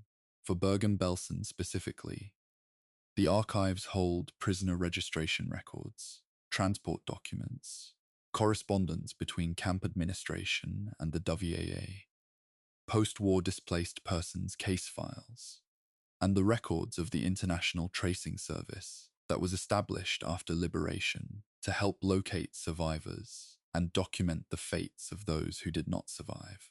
Each category of these records represents a different layer of the camp's history. The registration records speak to the administrative apparatus of prisoner intake. The transport documents to the evacuation policy that produced the catastrophe of the final months. The post-war case files to the displaced persons era and its successor communities. Together, they constitute an archive whose full historical exploitation is still ongoing. The archaeological investigation of the Bergen-Belsen site has added important dimensions to the historical record in recent decades. Non-invasive, ground-penetrating radar surveys have mapped the extent and location of the mass graves, with a precision that historical documentation alone could not provide.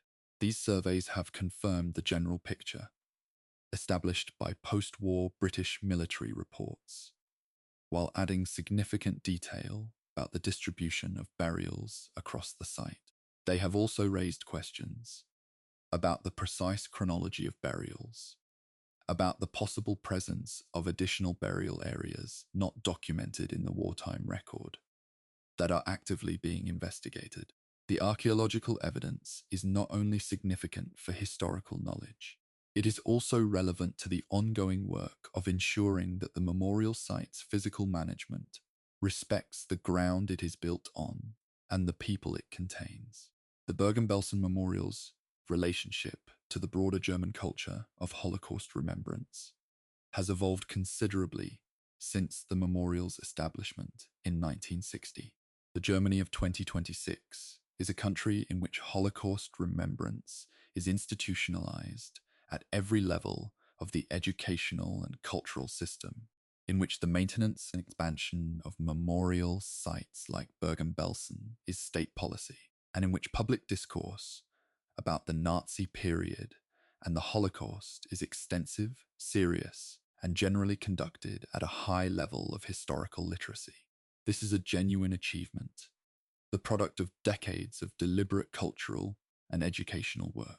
It is also, as German historians and educators are the first to acknowledge, not a permanent settled condition, but a continuous process that must be actively maintained, particularly as the political landscape shifts, as immigration changes the demographic composition of the population receiving Holocaust education, and as the generational distance from the events increases.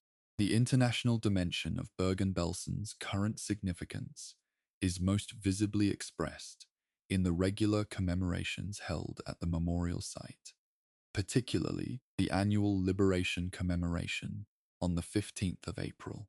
These commemorations have, in recent decades, brought together survivors. While they lived, with their descendants, with political representatives from the countries whose citizens were imprisoned at Bergen-Belsen, with military representatives of the British forces whose soldiers liberated the camp, and with representatives of the German federal and state governments. The character of these ceremonies has evolved as the survivor generation has aged and diminished. In the years when survivors were present in significant numbers, the commemorations were shaped by the specific weight of their presence, by the fact that people who had been there in April of 1945 were standing at the same site, decades later, as living evidence of what the camp had been and what survival had made possible. As that presence has diminished and then effectively ceased, the commemorations have increasingly focused on transmission, on how the memory of Bergen-Belsen passes from the generation of direct experience to the generations that follow. The question of whether and how Bergen-Belsen's history remains relevant beyond its role as a site of Holocaust memory, whether it speaks to present conditions and present dangers in ways that are historically supportable rather than rhetorically tendentious, is one that the memorial's educators approach with deliberate caution. The temptation to draw direct analogies between Bergen-Belsen and contemporary events is one that educators and historians generally resist, not because contemporary events do not warrant moral scrutiny, but because imprecise historical analogy tends to distort both the historical event being invoked and the contemporary situation being described. The more useful pedagogical approach, the one that the Bergen-Belsen Gedenkstätte has developed in its school programs, is to teach the specific mechanisms of what happened at Bergen-Belsen in sufficient detail that students develop the analytical capacity to recognize those mechanisms in other contexts for themselves, without being told what conclusions to draw. Otto Frank, who survived Auschwitz and outlived his family, and devoted 40 years of his post-war life to ensuring that his daughter's diary was read and her name was known, was asked in an interview conducted late in his life what he wanted people to take from Anne's story. His answer was not about the Holocaust specifically. It was about attention, the importance of paying attention to what is happening around you, of not looking away from what is inconvenient or disturbing or difficult to absorb, of treating the suffering of other human beings as a matter of personal concern, regardless of whether those human beings are like you or known to you. This is a simple formulation of something that Bergen-Belsen illustrates with great precision and at great cost. The catastrophe was possible because enough people, at enough points in the chain of decisions and actions that produced it, looked away. Bergen-Belsen is, ultimately, a place that asks something of those who know it. Not sentiment, which is easy. Not horror, which is automatic. It asks understanding, the specific, detailed, technically precise understanding of how a field in Lower Saxony became what it became between 1940 and 1945, who made the decisions that produced it, who suffered and died within it, who survived it, and what they built from survival, and what the distance between that place and the present moment actually means. That understanding is not comfortable. It should not be made comfortable. A place where more than 70,000 people are buried in the ground does not owe comfort to those who come to learn about it. What it owes, what the people buried in it are owed, is accuracy, specificity, the refusal to simplify or sentimentalize, or allow the weight of the evidence to be dissolved into abstraction. The heather grows across the graves. The birch trees lean at the edges of the clearing. The documentation center opens every morning. The school buses arrive. The students walk out onto the ground. The archive holds its 30 million documents. The survivors' voices are preserved in digital recordings that will outlast every living person who now watches this film. The work continues. It must continue. Not because continuing it will undo what was done. Nothing will undo what was done. But because the alternative to continuing it is forgetting. And forgetting, in the case of Bergen-Belsen, is not a neutral act. It is a choice. And it is a choice that those who chose to watch this far have already declined to make. This is the end of the 15-chapter documentary series. The entire history of Bergen-Belsen, the camp that shocked the world. If you have watched from the opening introduction to this final chapter, you have spent real time with a real history, one that deserved the time, and that will, if you allow it, stay with you. Share this documentary with someone who needs to understand this history. Subscribe for the full series archive. And if you found a name in these chapters that you want to know more about, a survivor, a place, a document, follow that thread. That is the beginning of the work this series was made to start. End of full documentary script. Chapters 1 through 17. Total approximate word count, 58,000 words. Prepared using Claude Sonnet 4.6.